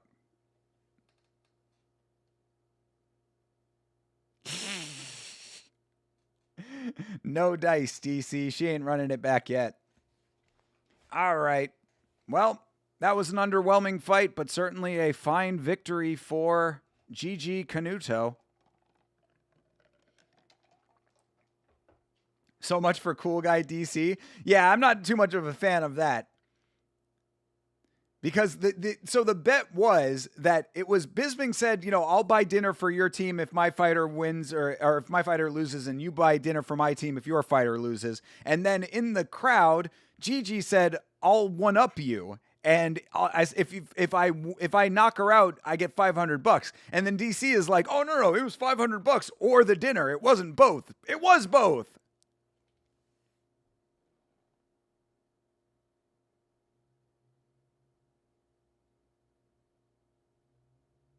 Damn, DC kicking some hard truth to his fighter right now, to this lady here, saying you should not have been hurt that bad from that kick. This is some Chase Parton tough love right here. Buy him dinner? Right, exactly. He's going to use the money he would have spent on the team to buy himself dinner.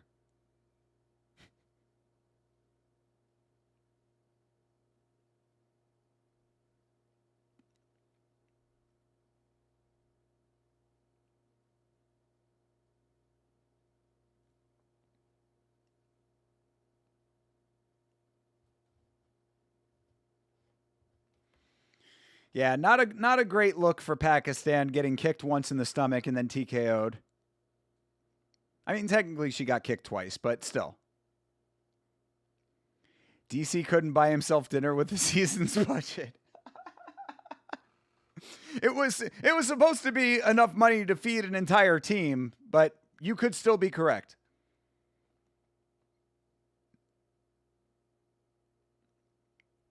Damn.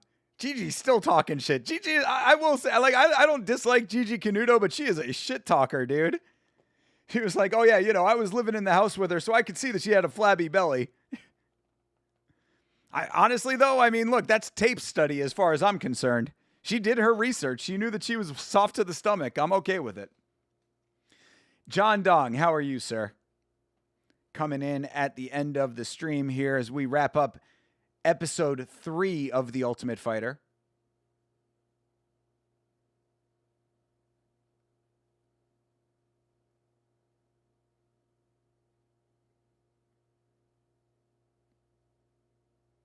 I'm good, brother. I've been enjoying The Ultimate Fighter, as goofy as it is.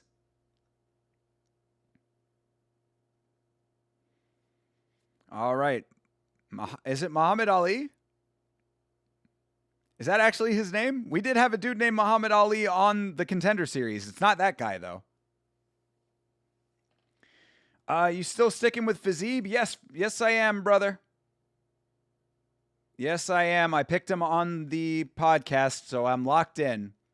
You might switch to Torres. I can understand it. I said that on the show, too. I said that, if Torres catches him with that one punch that he always throws that works, then it's certainly a possibility.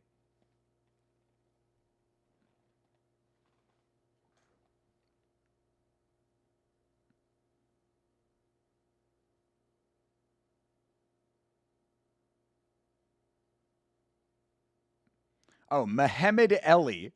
Not Muhammad Ali, but Muhammad Ali. Versus a dude named Aliyev.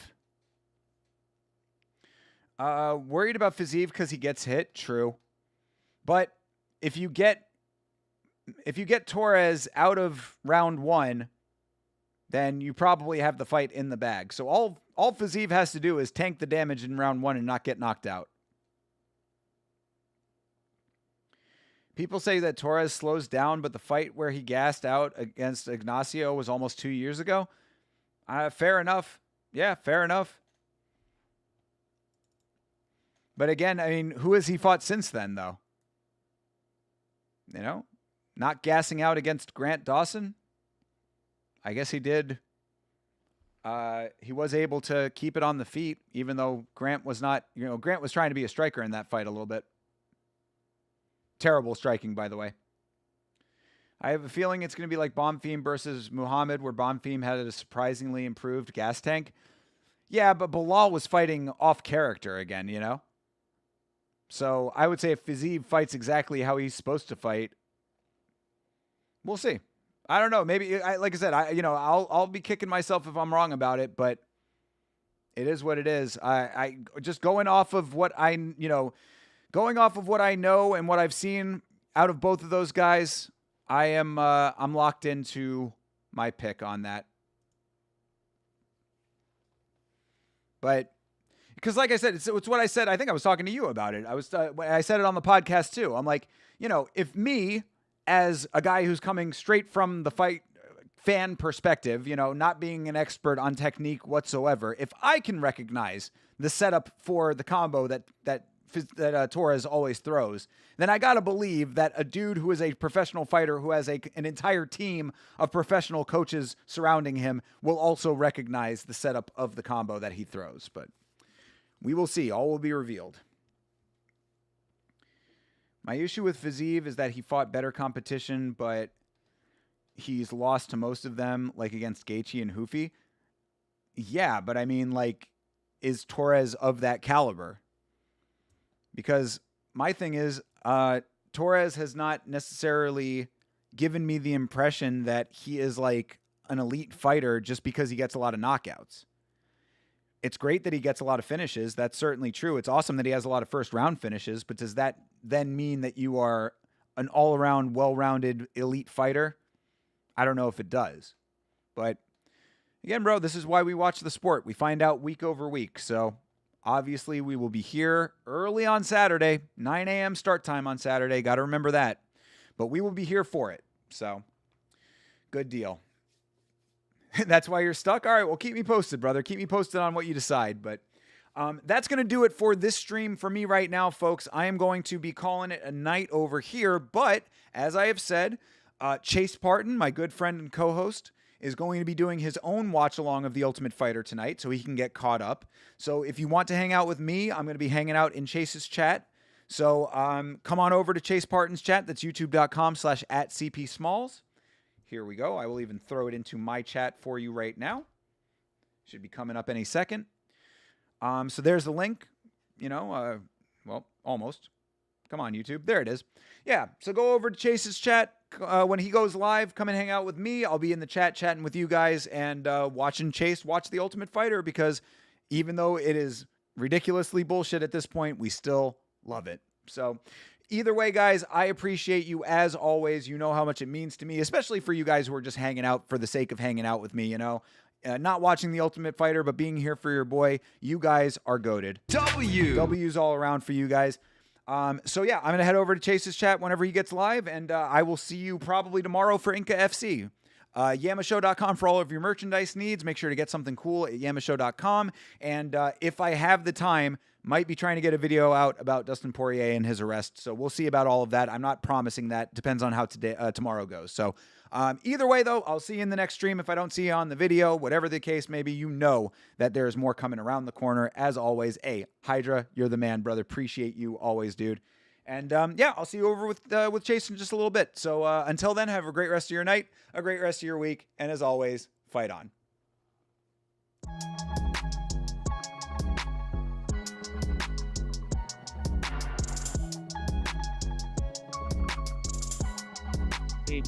It's